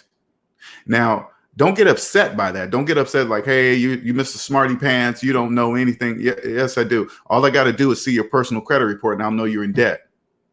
How do I know that? Go to your personal credit report, add up everything. I mean, you can go into Credit Karma right now and just click on a button. It'll tell you your total debt it'll tell you your total debt right at the top. I guarantee it's a large negative number. Guaranteed. How do I know that? This is what I can show you. You're probably thinking, you'll probably be blown away. Man, how does he know that? What do you mean? Mathematics. I keep telling you. Now, the best part about it is I'm showing you something that is true. Don't get upset about it. I want you to think back and say, instead of just looking at me getting mad, I want you to say to yourself, is it true? Is what he's saying true? If I looked at if I added up all my debt and it's a large negative number, that means I'm under zero. According to mathematics, that means that I'm in the negative. Even though I have all this stuff, I'm still in the negative and I'm up to my eyeballs in debt. All you got to do is believe the number. This is what I can show you. If you're a large money maker, but people in the debt matrix can't see you because they're just going by your stuff. And you wonder how I can see you. This is what I can teach you. And the reason why you can't tell that I can see you, because you've probably been in debt all your life. That's why. That's what I'm telling you. That's why you can't see what I'm telling you. That's why I can see you clearly, like a glass pane window. This will be your gift. Nobody will be able to fool you with money anymore. No scam no financial scam will ever work on you anymore. That they won't, because they make no sense. So it'll never work. Nobody will fool you on Instagram, pretending they're on phone, pretending they're in private planes, and they just got out of this prison and now they're making millions. That stuff will never work on you anymore. You can see right through it all. This will be the gift. Now imagine if you have this gift while you're making a lot of money. I will quadruple whatever you're making right now. I will help you quadruple it. Everything I'm saying, I can prove. Remember that. Everything I'm saying is not a hypothesis. It's not a philosophy. It's not my opinion. It's mathematics. I will help you quadruple your income. How do I know this? One look at your credit report will tell me your real financial situation. People in debt don't know debt-free even exists. So it's going to show on your credit report. It's going to show. Not your credit score, your entire credit report. People who are financially free have a pattern on their credit reports. There's nothing on it. It's not a secret. You can post it. Doesn't matter. Hey, post it in public. There you go. There's my credit report. The entirety. Okay. Come see me. Scrolling on the bottom there, savings-debt.com. Come see me. I'll change your life. Don't think my help is just for people that are deep in debt and they're just having debt problems. No, this is multi-levels. It doesn't matter. It doesn't matter. I'm not fooled by people's income. A person's income means nothing. Job titles mean absolutely none. Doctor, lawyer, brain surgeon, pharmacists, doesn't matter. Accountants. Accountants are trained. They go to college to balance books, to use mathematics to balance books. Why would an accountant be in debt personally? That doesn't even make any sense. Why would they be in debt? They know how to balance books. They do it every day. Why wouldn't they do it themselves? Because it's way bigger than that. It's way bigger than that. You guys can test these theories, everything I say right now. You guys can go out and say, hey, man, how much debt are you in? If they don't know, they're in debt. Or just go out, hey, man, I really hope they wipe out the student loan debt. If they get emotionally involved in that question, they're in debt. Because when you're not in debt, you don't care about the student loan crisis. I don't care about the student loan crisis. It has nothing to do with me. Nothing.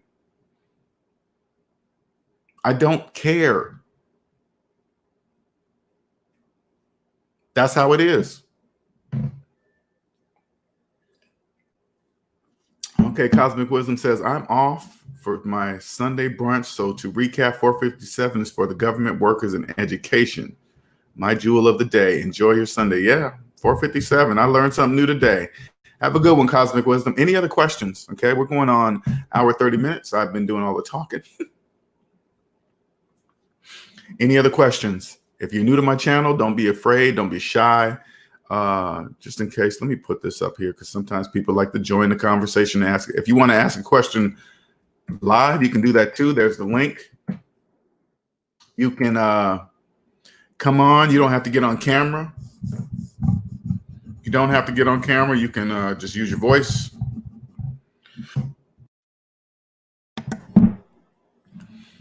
You can come on anytime, ask a question.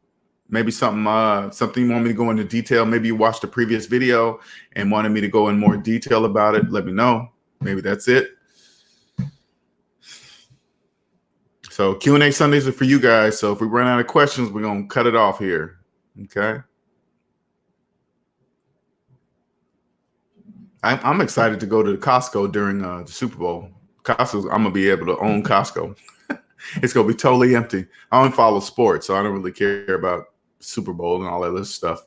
I didn't even know who was playing until they told me on Facebook. Who's in the Super Bowl? Oh, okay. All right.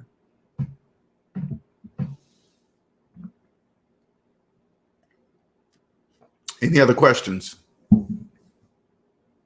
Any questions? Any questions? This is for you. Q&A Sundays for people.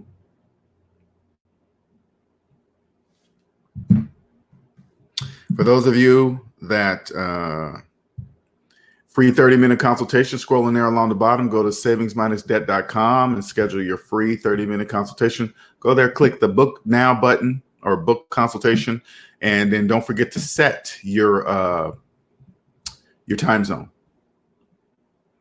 Thoughts on building an emergency fund and for how long?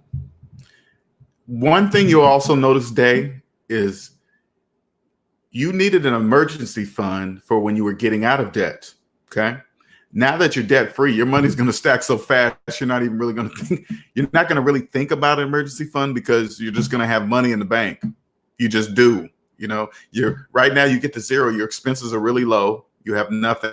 And then your money's going to stack so fast. You're not going to really think about an emergency fund like that because you always have money in the bank. So it's not even a thought. That was only to have while you're getting out of debt, just in case something happened while you were getting out of debt, and then you have emergency fund. But once you're out of debt, you don't really need. I mean, you have an emergency fund. It's there. Let's just say it's there. Now Dave says, now that my money won't be going into debt, I can beef up everything. You can do anything right now, Dave. Yeah, you can call in, Cheryl. That's totally up to you. You call in.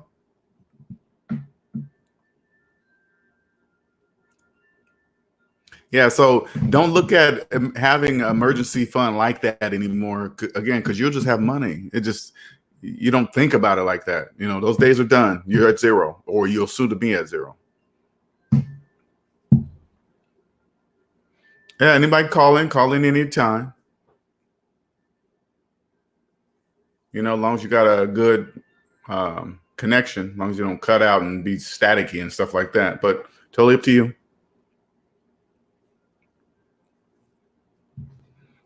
Does that make sense, Dave? That makes sense?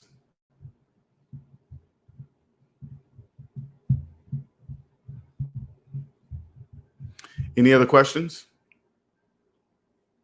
Let me throw these banners up here. There's my Instagram. You guys want to follow me on Instagram? There you go. I got some Savings Minus Debt t-shirts on my website under products. You guys can go check that out. There's the website, savingsminusdebt.com. Don't forget to subscribe. Okay. This is the guy that did, his name is Ben. This is the guy that did my website. I mean, he did a good job. I just needed it plain, nothing full with stuff, and it looks good on a cell phone, and he did a good job. So if you decide you're looking for a website built, go there, tell him I sent you. Tell him LJ sent you.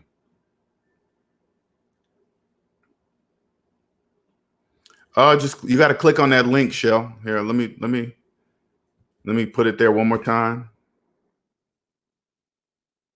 There's the link.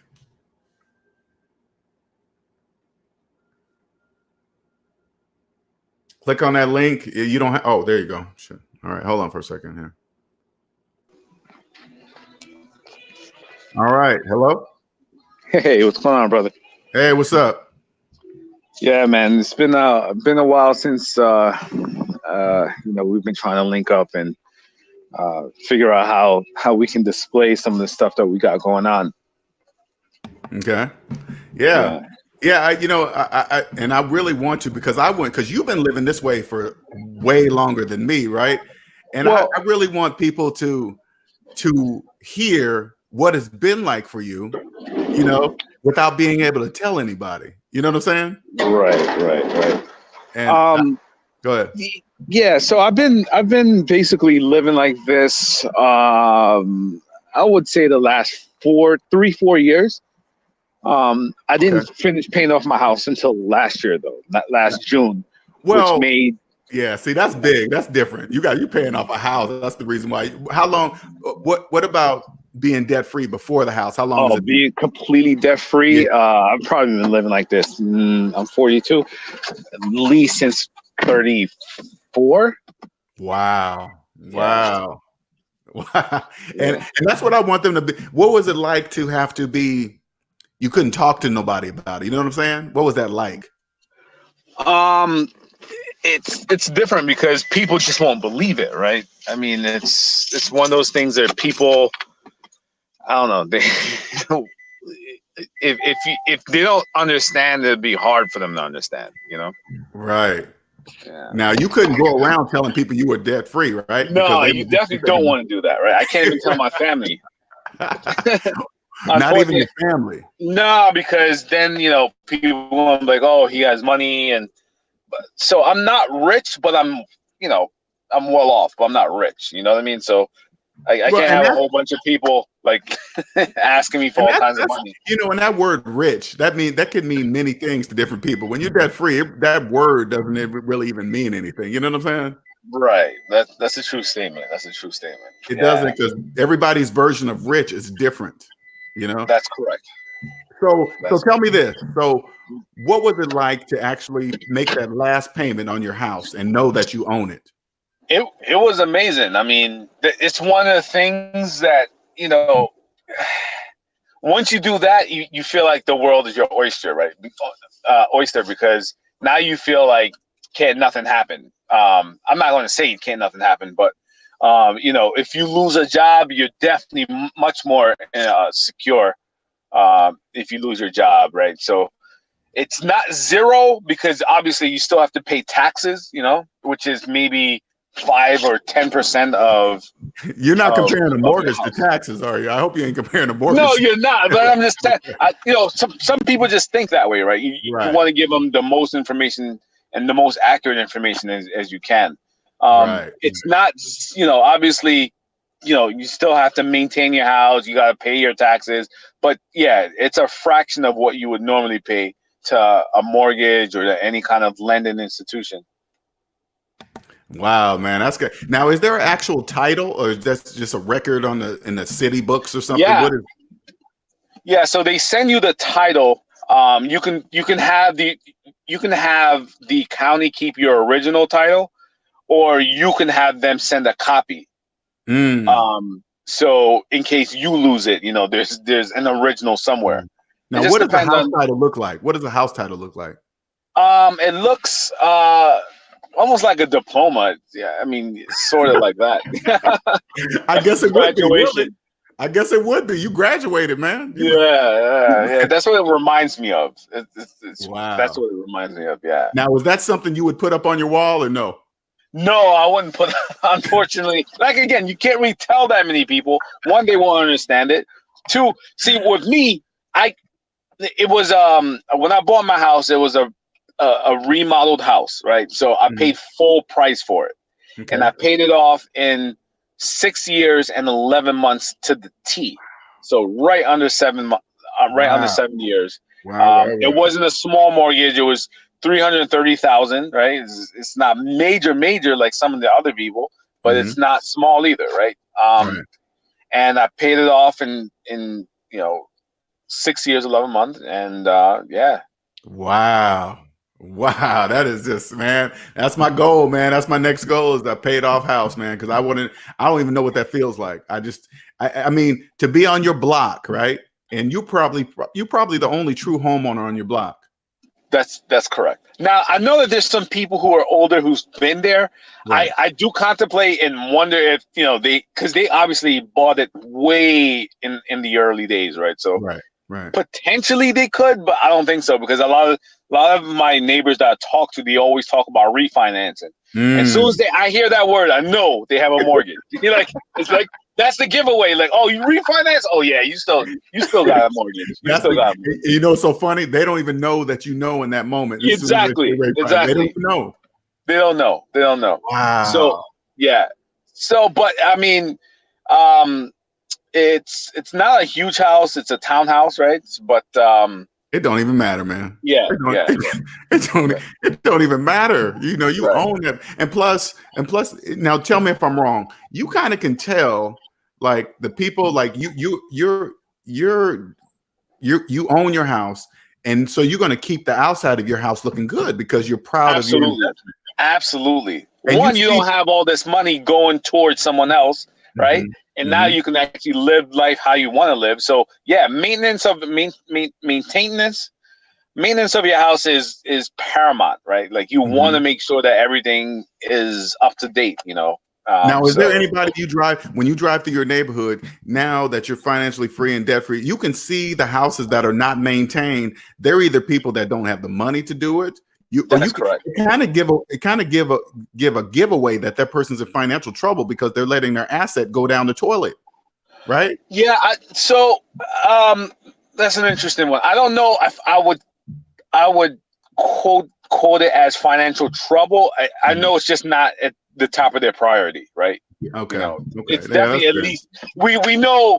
We can assume it's financial troubles, but at least we know it's not their top priority. Correct. That's how I would put it. Yeah, you're right. It's gotta be different going through your neighborhood, knowing that you actually own your house. I mean, there's trillions in mortgage debt, trillions, and that $1 trillion nightmare has nothing to do with you. You know what I'm saying? Yeah. So good.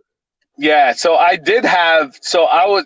Again, I'm an engineer. I have 2 masters. So. I was very fortunate to make a good amount of money in my career, but I was also very financially responsible, right? So, so I did have about 90,000 in student loan debts. I had about what else did I have? Oh, I paid off 2 cars, right? So yeah, I mean, when you add it all up, it was definitely 6 or 7, maybe even $800,000. Gotcha. I actually had to pay out.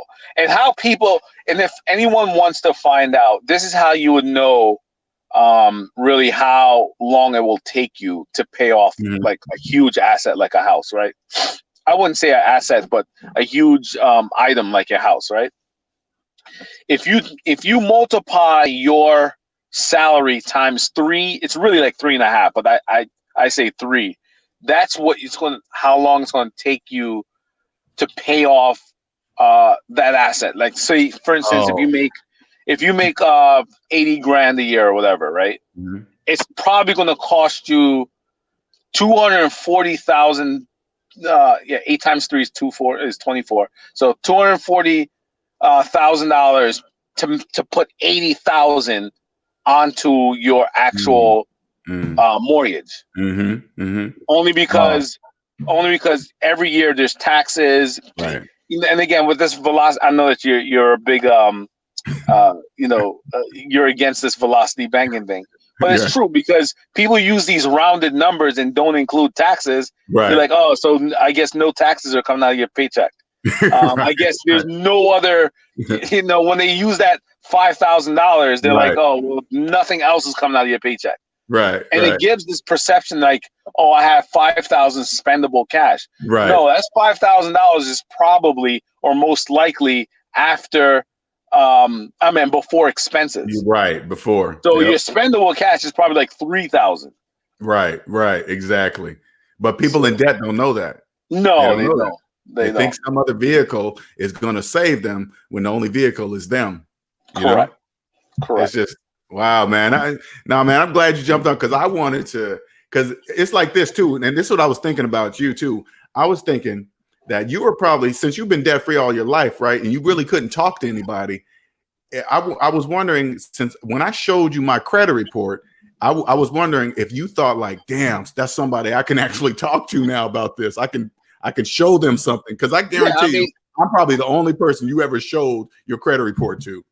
That's correct. I mean, here and there, I used to get excited because my credit score is really high. So I used to get really excited about showing people. And then they're like, oh, cool. They weren't as excited as I was. And then I stopped, showing them. But my credit score at one point was a perfect 850. Wow. Okay.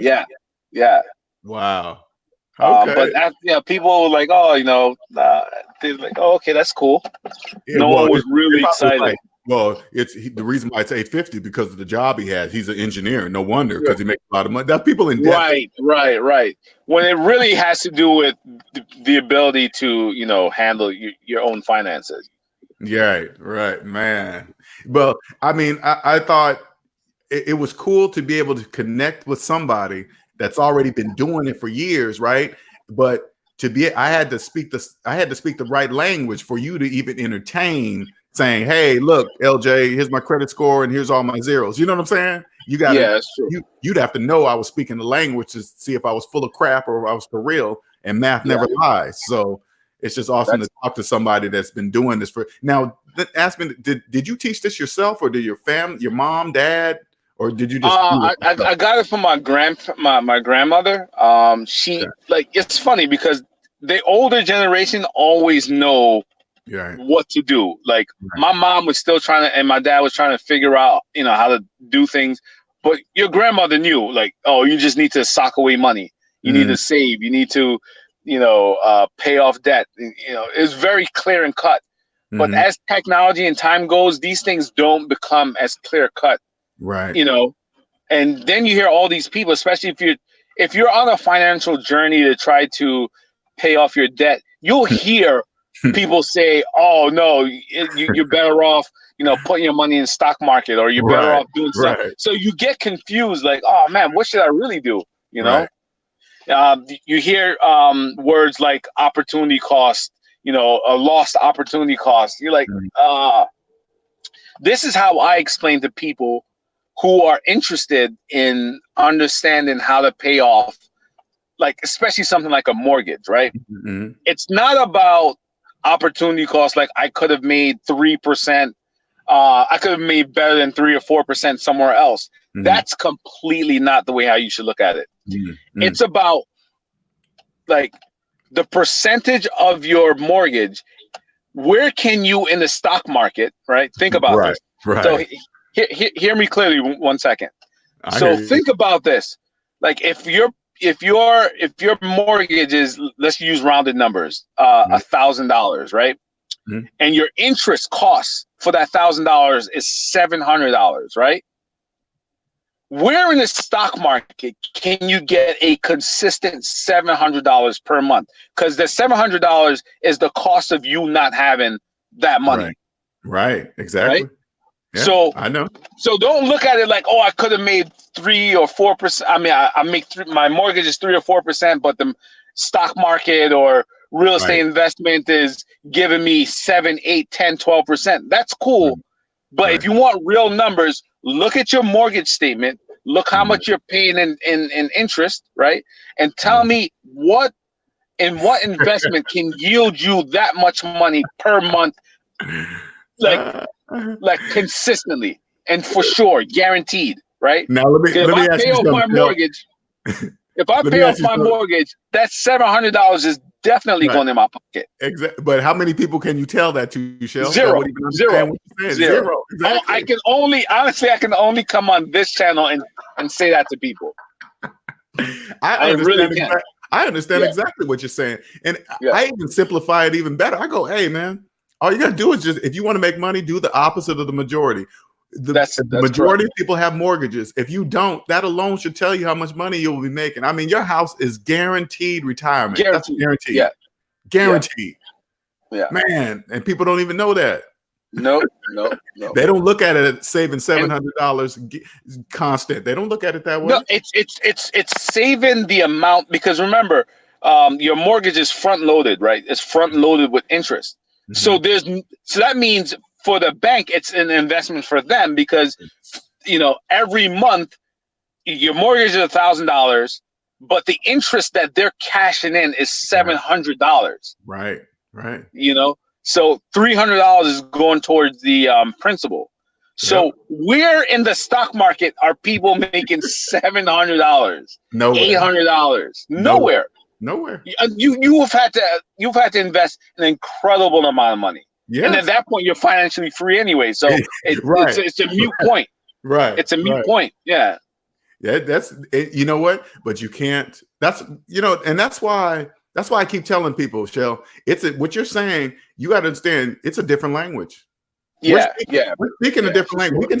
We can go out in public. Me and you can go out in public on the sidewalk with bullhorns in our mouth and say, hey, man, that, you'll save money. You pay off. Nobody will hear us. No. It's because there's so much information being flown. And remember, information, when you really look at it, it's just opinion. Like everyone has an opinion on what you should do, right? If I told people, hey, I'm going to walk to the store, then they're like, why don't you just drive, because you'll save time? Well, if I walk, I'm not using any resources. I'm not spending any gas.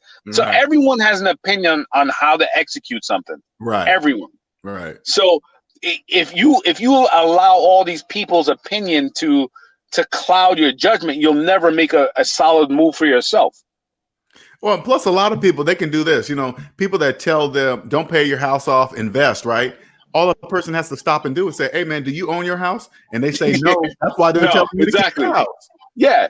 That's that simple. It is that telling simple. You that. Yeah. Hey, do you own your own house? No. Oh, well, then what were we talking about? I know, right? Exactly. That's why you're telling me the information. You're giving me advice on something that you have no clue about. Yeah. Hey, you still got your student loans? Yeah. How long did you go to college? 4 years? How long you been keeping? 20 years? That doesn't make sense. Yeah. But I mean, so you've living like this all your life, man. I guarantee. So when you get on YouTube, you can probably see as many of the fakers as me. Absolutely. How many people have you come across that are genuinely speaking the language? How many are out there? Very few. Because I'd be looking. I will say this, though. I will say this. You definitely have to prioritize that. It has to be high on your priority list to do it. To pay off your debt. You know what I mean? Yeah. And it has to be high on your priority list. What they say, what you focus on is true. Is true, right? So true. I know what you're saying. I forget the term, but basically, whatever you focus on comes to fruition. And needs to be high on your priority list. It can't be like, oh, it's just like working out, like maintaining when you said, what your summer body's going to look like. You literally have to focus on that. True. Like if you're half-assed about it, you won't get the results. Yeah. I just, Um, when it comes to that, I just got to make up my mind. Do I want to look you like gotta that? make up your mind. I can't eat that. Yep. Yep. It's simple. Yep. But that is, I mean, I just always think I wish my whole life would have been different. It's like, okay, tell me this. I think like this, and you tell me if this is true. If I had woken up at 34, became debt free, that would have dictated all my future relationships too. I wouldn't have took a woman serious if she was deep in debt. That would have been a no go. That's true. That's You would also have the pick of your litter too, right? So, I mean, you, yeah. that had to have been a main question. If you were getting ready to get serious with a woman, but you could already see her spending habits well before that point to even asking, right? Right. And that's also a very good point I want to bring up. Mm-hmm. A lot of time when you hear even the people that come on YouTube and say, hey, I paid off my house, it's usually a couple, right? Mm-hmm. To do it by yourself is also a major feat, because I did it, never got married before, just basically focus on the task at hand, Mm-hmm. Yeah. Yeah. So, I mean, had you come across a dating situation where you knew right away you wasn't going to get with her because she was just absolutely. Absolutely. Man, you know how much money I could have saved? Oh, absolutely. That would have been a number one rule. I would have been like, oh yeah, you got student loan debt? Yeah. How long you had it? Oh, 10 years. I would have been like, click off. I wouldn't have said click, but it wasn't going to be, especially if you know how much, because people love, I don't know, you're right. People love to tell you how much they're in debt, like it's like it's a badge. Like a badge, like, oh, I got 90,000 in student. That'd be embarrassing, like, because it gets embarrassing when you get deep down into the details, right? Like, okay, you got $90,000. How much per month are you contributing to paying that down? I'm paying the bare minimum. Like, what? Ooh. That means don't know, though. They don't. Yeah. Remember this though, Shell. They have no idea the debt free even exists. So that's true. So if they knew, and this is what helps me not be shocked anymore, because I've been out of debt for like 4 or 5 years now too, right? But with not a house. But I look at it as if they knew what they were saying, they wouldn't say it. That helped me from being shocked anymore, right? Because if you knew what financial freedom felt like, you would not be thinking it's okay to pay the minimums on a student loan. You wouldn't do that. And also for the SMD family, I mean, you got to look at minimum as an overarching thing, right? Because what your mortgage payment is actually the minimum payment. Most people don't realize that. Ooh. Your actual mortgage payment is the minimum payment. I guess that just goes with everything. And then I guess people don't look at it that way because it's so big. It's so big. But that's what it is. Like if I had like a $5,000 or $10,000 credit card, if I'm paying $5 per month and they allow me to do that, how long will it take me? A long time, right? So it's the same thing with mortgages. You got to realize that they tell you this is what you can pay, but in reality, it's the minimum payment. I never looked at it that way. I guess because of the size of the payment. Right. Because it's still a large payment by anybody's circumstances, right? Right. But it is still the minimum payment. That's the least you can pay. That's the least they will accept. It's the minimum payment. So let me ask you this, man. When you got your house, you were debt free, right? When you got a mortgage. Yeah. Well, no, because I still had student loans. Oh, okay. Yeah, I still had student loans, and I was just about to get a car. Okay, because I want to see what it's like for somebody to be totally debt free to go get a mortgage with zeros on their credit report, 20+% down. It'll be very easy. It'll be very easy. The bank treats you totally different. Totally different. Totally different. They wouldn't even insult you with anything less than the best. I guarantee. Exactly. Wow, man. I wonder what that's like. Yeah. I mean, not that I want a mortgage. I just want to know what's that like. You know what I'm saying? Yeah. Because they would know that they wouldn't even insult you. Right. Wow. That's a true statement. That's a true statement. Paid off a house and $90,000 in student loan debt, man. That's a huge congratulations. Too bad you could only tell us. Yeah. Something so something. So, I mean, man, you have no idea to what it. I mean, you probably do now, but to have achieved that goal by yourself, man. Yeah, that's the thing. And honestly, man, this gets really complicated, right? Because it's probably easier to achieve it with a person because you obviously have two incomes, right? But physically and mentally, it's better to do it by yourself. Because if you make up your mind and that's high on your priority list, you can get it done, right? Right. But if your significant other, girlfriend, wife, if they're like semi on board, right, it probably won't happen. That's why I'm so glad I was single when I decided to become debt free. Thank God. Yeah, I think it's best to be single. Did it? Yeah.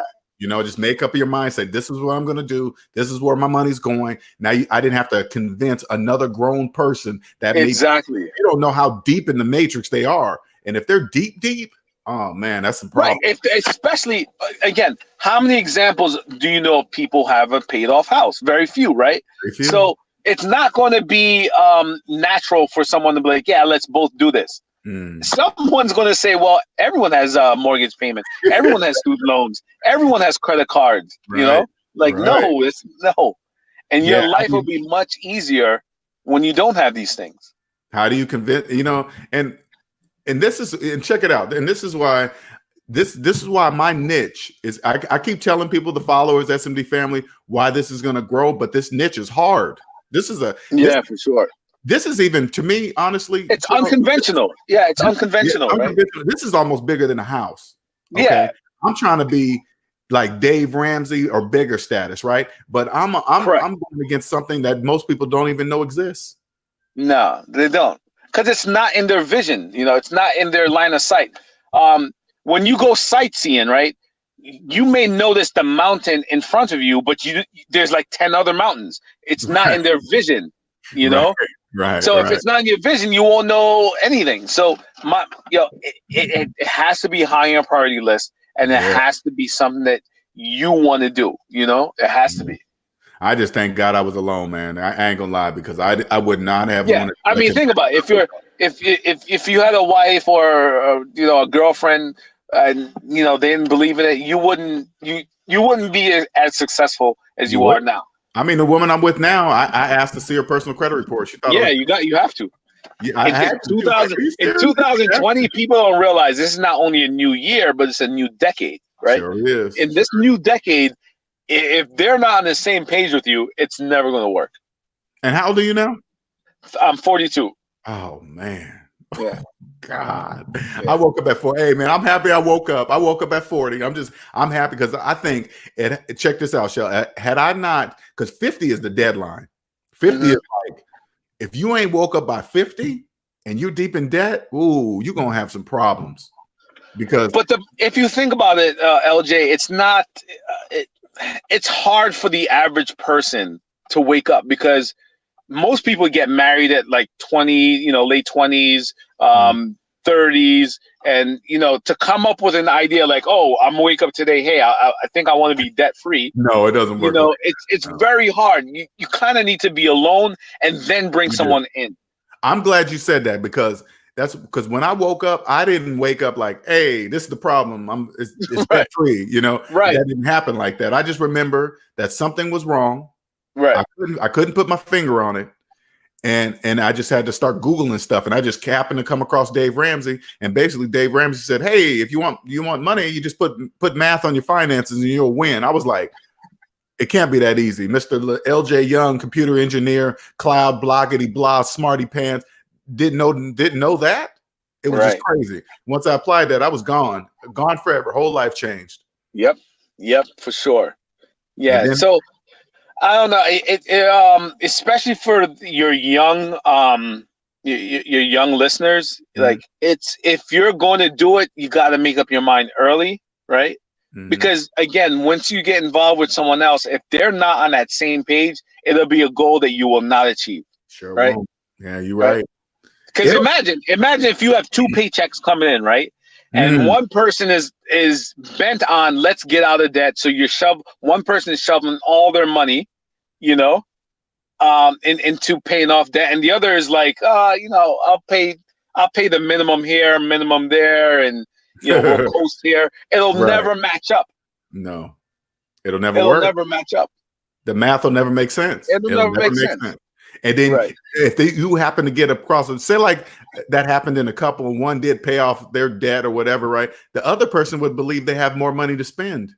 The other person may even believe they have more money altogether. Exactly. That's what I mean. They may think they're the, in basketball, they may think they're the A side. Like, oh, well, I got all this debt, but I'm paying minimum payments, so my cash flow is good. Like, no, exactly. No, you're actually negative. I'm the A side, Right.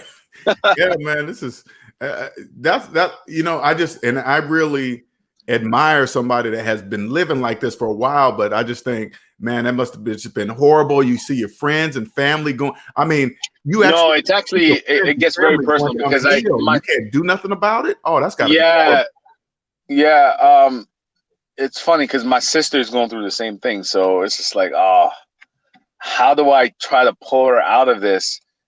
The Matrix is very deep. If you think about the Matrix, when I think about the Matrix, I also think about black holes. Right. It's very hard to pull out of those things. Right. It's very hard because even when you're trying to give advice, if they're not dedicated, they can put themselves in harm's way. Yeah. If you're telling people to pay off debt and they're not able to completely do it, they actually may be in worse circumstance because they have all this money somewhere else outside their pocket, right? And they could be in danger, Right. Same thing with my sister. My sister, bought a house, bought a car, and already had a whole bunch of payments. So I'm trying to tell her to pay off debt, but if she's not doing it correctly, she can really be in big trouble. It's an older sister, younger sister? She's 37. Okay. Yeah. And here's somebody that she knows loves her. Right. And I want you guys in the room to listen to this. It's his sister. She know he loves her. Right. And she's still not listening. That's how powerful the Matrix is. That's powerful, man. Yeah. Powerful. Man, because I don't even talk about it to my family members. I don't even talk about what I do. We don't talk. And I got close friends that we don't talk about that. When we get on the phone, we don't talk about what I do. I do listen. And if I hear that they're kind of going down that path, I will tell them so they can understand. But usually, you can't really talk about it because it's like, Well, I know this. If I didn't get out of debt, me and you would have never even been able to talk. I wouldn't even have understood you. That's a true statement. Yeah, you wouldn't have been, oh, this guy's in debt. I ain't got nothing to talk to him about. Yeah. All right, man. Well, thanks for calling in, man. I appreciate it, man. Anytime, my brother. Hey, we'll talk soon, and maybe we'll do an actual live. Yeah. And, open up, Credit Karma and do all that good stuff. And man. You saw what I did the other day, right? Yeah, I did. Yeah, I know nobody on YouTube's doing that. Nobody on YouTube is doing that. No, they're not doing that. All right, man. I appreciate it. All right, brother. Okay. All right. Later. That was good. I like that. Let's see. They said, yes, same here. Pick the right partner and be in the same page, especially financially. Yes, for sure.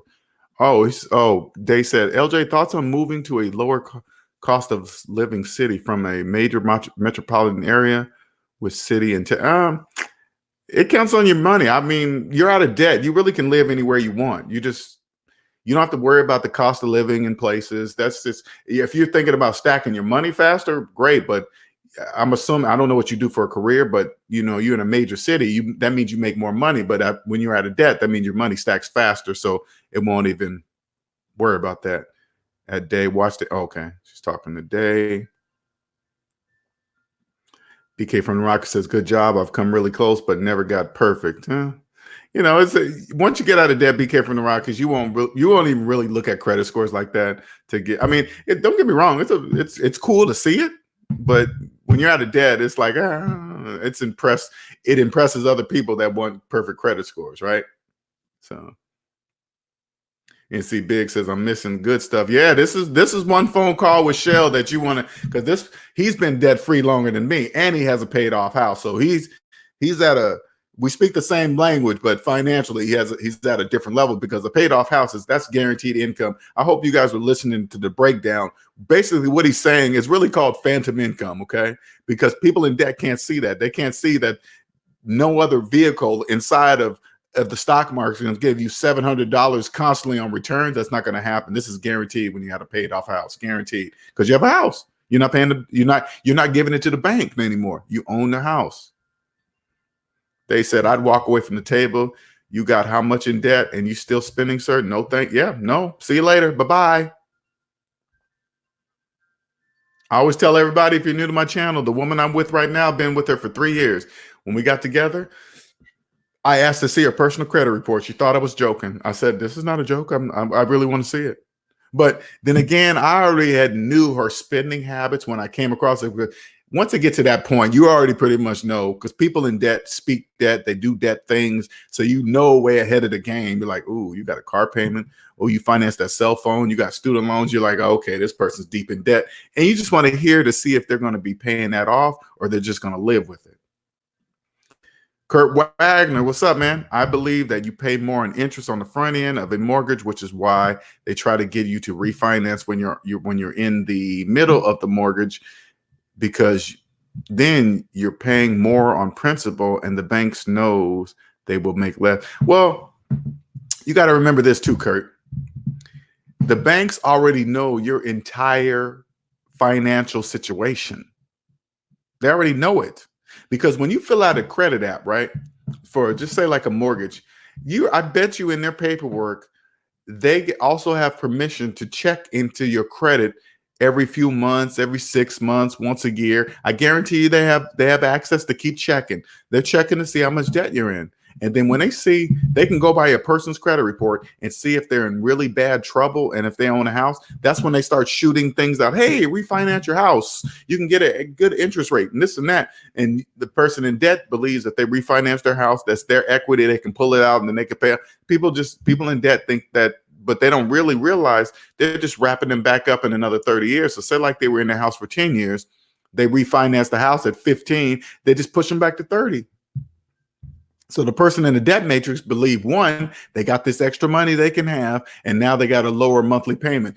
People in debt really believe they are saving money at that point each and every month when they're not. And the banks have this game on lockdown, you guys. I respect the banks. They got this on lockdown. They got it sold up. And they're not doing anything fancy. They just believe in mathematics. And don't be fooled because somebody works at your local bank branch that they must be, since they're working at a bank, they must be smart. That has nothing to do with nothing. Okay, don't think that. That has nothing to do with nothing. The people behind the scenes that are really smart at this game, you don't see them. You're not going to walk into your local branch and find him sitting at a desk ready to help you. No, you're not going to see them. Okay, they're not going to be at your local branch. You're not going to be able to make an appointment with them to talk to them about money. No, you're not. If they work or work at all, they work at the big buildings downtown and probably flying on a helicopter, land, do some paperwork, and fly away. You'll never see them. Okay. Do I wish I could work in that? Yes, I would kill it. I would kill it. I would kill it. You're welcome, Kurt, man. I appreciate you. All right, we're 2 hours, 13 minutes in. Any other questions? Any other questions? Any other questions? And thank you, Shell, for coming on, man. I've been dying to talk to you, man, but we're going to get an official collab going because I want people to ask questions of me and you. I want them to see what it's like to have lived financially free for years, but just couldn't talk about it. That's got to be just like, ooh, just to hear people just doing things that they shouldn't be doing. You're just like, oh, don't do that. Don't do that. Don't do that. They says that Linnell The banks are excellent at studying our spending behavior and marketing to us accordingly. Yeah, they're not even studying you. They're not. They just pull your credit report. The banks own Experian, TransUnion, Equifax. The banks made it. They controlled it. If think about it this way, you guys. The banks, if you borrow their money, they get to make up the rules to what they want to do to borrow their money. They get to make the rules. So they come up with the credit system. Hey, here's Experian. Oh, they're separate. They don't talk to each other. They're independent. Whatever the banks make up. Oh, UK, you say they're separate. Oh yeah, they don't talk to each other. Oh, okay, whatever. If you're not involved in credit, who cares what they do? We don't care what they do. Don't look at the Vantage score. Look at FICO. Look at this so-and-so FICO 9. Here's a FICO 10. They just be making up rules and people just fall for it. Oh my God, they changed the rules. And this, get out of the credit game. You won't care what they do if they change the rules. This FICO works for mortgages and this one for, oh my God, it's just the credit's designed to keep people in debt. Keep them confused and in debt. That's what they do. Mazda 5, LJ, S&B family. Have you got a chance to look at your SS? Yeah, I looked at it yesterday. It just said this is owned by the Social Security Administration. I did look at that. I was like, I couldn't find my birth certificate. I gotta find that. But I did look at the back of my Social Security card and it said it was owned by the Social Security Administration. They own that card. Are they saying they own me? Is that what I mean, I was like, when I read that, I was like, wait a minute. How do you own it? If it's mine, don't I own it? Right?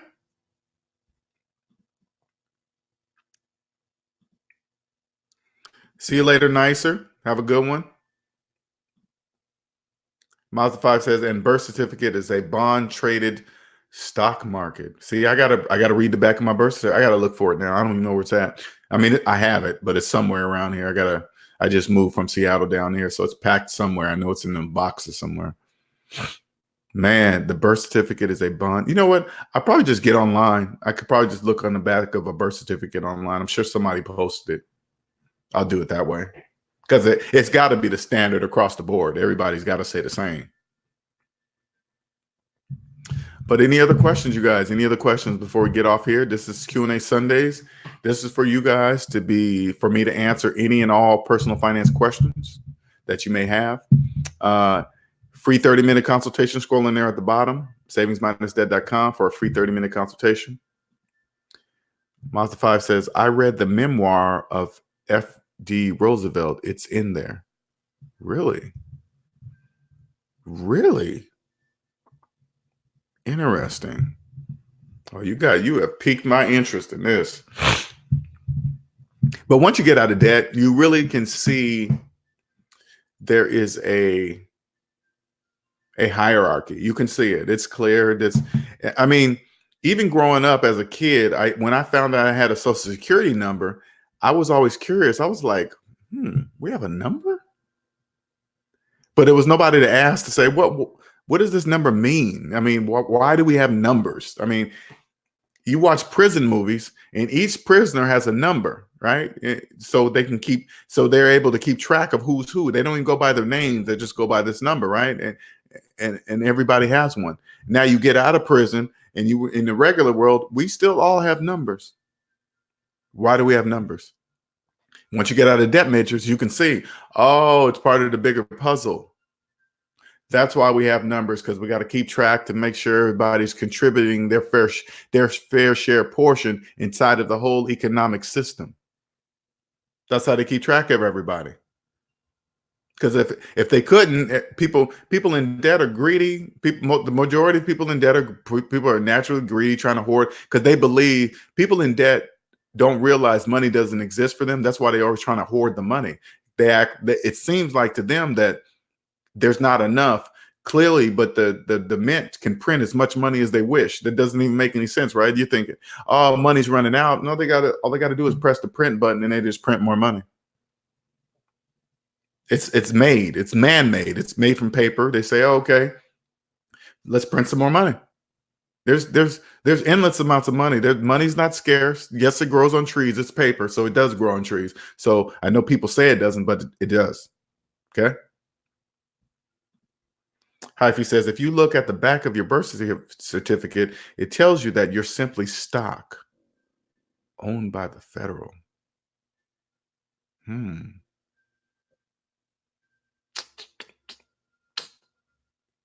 And I'm telling you guys on the outside of the debt matrix, that's true. It's true. It is most definitely true. How you part of the system, you're part of the system, whether you like it or not. It doesn't matter if you like it. That your feelings about it are irrelevant, but it's true. Now that I'm outside the debt matrix, it's clear that, yeah, I get it. I totally get it. Everybody must contribute to make this system work, and they must. Else it would crash, because people in debt try to hoard money. They wouldn't give up anything if they didn't have to. If you didn't make a lot of people give up money and taxes and stuff, they wouldn't pay. They would be like, I'm not paying nothing. Then the whole economy would crash. They says, what are your thoughts on a prenuptial agreement? Each state has a default prenuptial agreement called the state laws versus making your own plans with an actual legal agreement before you get married. I think like this: if you have to think about that, a person you're with, you probably shouldn't be with that person. You know what I'm saying? Because you're believing, you're planning for you're getting married, but you're actually planning for it not to work. It just doesn't make any sense to me. You know what I'm saying? And I get it. Hey, protect your stuff, blah, blah, blah, whatever. I get it. But I don't think you should not do it. I just think like this. People believe, if you Google it, if you Google number one reason for divorce, they'll say money. It's not money, it's debt. Debt is the number one reason for divorce, not money. The reason why people in debt believe it's money because they're in debt, because they have no money. That's why they think it's money, but no, it's debt. There's no classes. There's no middle class, poor class, rich class. Classes don't exist for people in debt. They're just in a debt class. No matter how much money they make, they're in a debt class. Now, if I went and told somebody in debt that classes don't exist, they wouldn't even know what are you talking about, Linnell? What do you mean? There's a middle class. Yeah, if you make this amount of money, you're considered middle class. And I would turn to them and say, who's telling you that? Who's telling you if you make a certain amount of money, you're the particular class? Who's telling you that? Who? No names, not they said, I heard, the news said. No, I want you to tell me a name. Who's telling you that? And I will tell you why they're telling you that.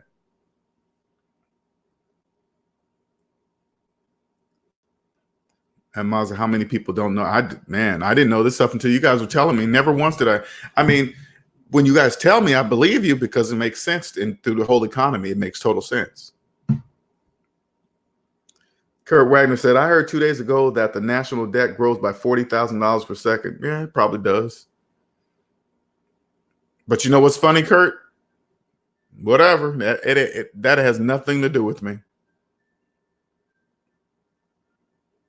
That has absolutely nothing to do with me. Installment loans are making billions. Online installment loans, they're making billions. So that number right there really doesn't surprise me. People are in debt. Money is invisible. Money doesn't exist for people in debt, and they don't even know it. For the first 40 years of my life, my working career, money didn't exist for me. Starting at 18. I remember when I turned 18, I forgot. I don't know if it was my mom or my dad or somebody. Somebody told me, you got to get credit. So as soon as you get a job, you need to get a credit card. And I remember getting my first JCPenney's credit card. And I remember when I got it at 18, I was contemplating with myself. I remember I was like, wait a minute. Instead of just taking money to buy this shirt, I used this piece of plastic instead and then make payments on the shirt. Yeah, that's how you build credit. Never once did I just do the math and say, wait a minute, that doesn't make mathematical sense. I remember saying that to myself in my mind, but I had all these people around me telling me, no, this is how you do it. You got to get the card, make payments. Oh, the interest rate's okay. That's low, this and that. But I didn't know to listen to myself, and I didn't know to listen to mathematics. I didn't know. So any other questions, you guys? Anybody else want to come on? You can. If not, we're going to cut this off at 2 hours, 30 minutes. This is a good Q&A Sunday. Let you guys go to, I don't know when Super Bowl's happening, but I don't watch Super Bowl anyway. You know, don't get me wrong. I enjoy going over to my friend's house and just hanging out with my friends during the Super Bowl. But after a while of everybody yelling at calls and trying to tell $1 million players on the field what they should have and shouldn't done from the advantage that they see it from, everybody watching the game got a sky view version of the whole field, right? Oh man, they should have cut here and went there instead of there. Yeah, because you can see it. Are you telling those millionaires how to play their game? Oh, okay, all right, whatever. And then people go and buy all buy all the gear, totally forgetting the NFL is just a business. Totally forgetting it. It's just business. It's not your team. You're just made up in your mind and choosing that's your team. You know, that's not literally your team. But when you see people fighting over that stuff, I'll be like, when I see people literally fight over whose team is better, you know what I think to myself? How in the hell did the NFL get people to fight over their product? How did they do that? How did the NFL convince people that they should physically fight another person over whose team is better? That blows my mind. That just blows my mind. How did the NFL do that? That is crazy. I mean, they get free advertisement. People advertise for them for free. No, they pay for it. People pay to advertise for the NFL. They pay for it. That blows me away. I would love to say, hey, NFL, how'd you guys do that? How did you do that? That's the real magic. But anyway, you can either go to my website to schedule an appointment, or this is how you share my channel.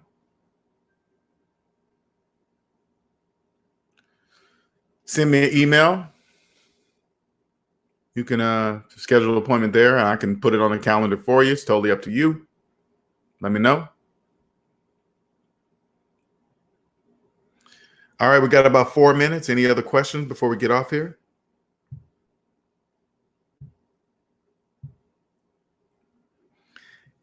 NFL have great marketing. Yeah, Quentin, you're right. But they don't even really have to put in much work. They have built a self-driving machine. It's like an autonomous Tesla.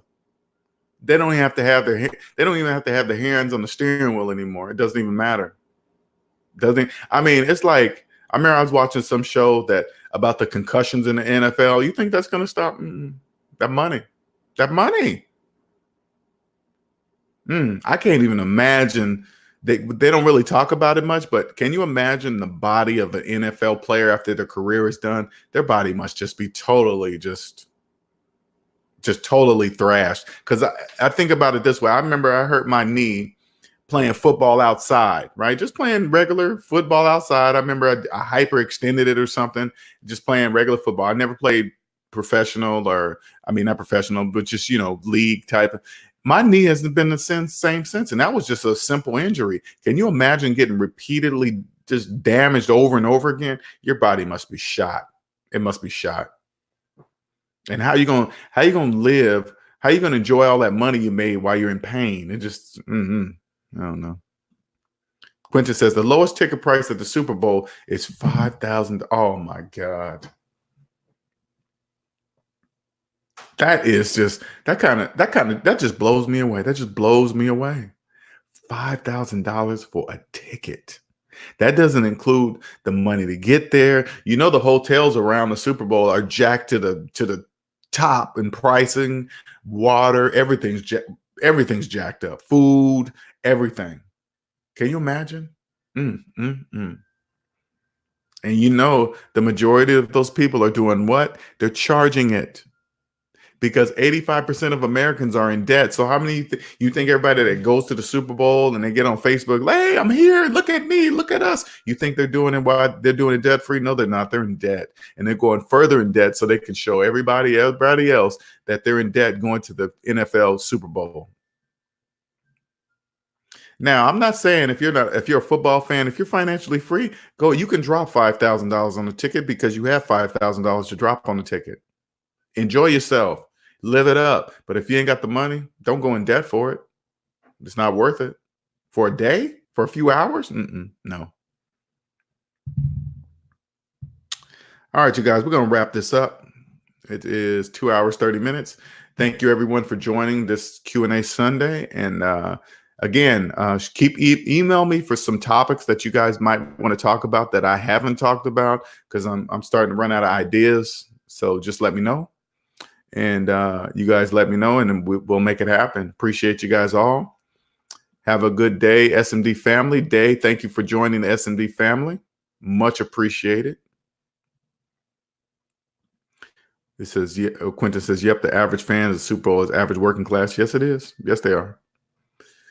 All right, Quentin, see you guys later. You guys have a wonderful day, Super Bowl Sunday. Enjoy yourself. Be safe. All right.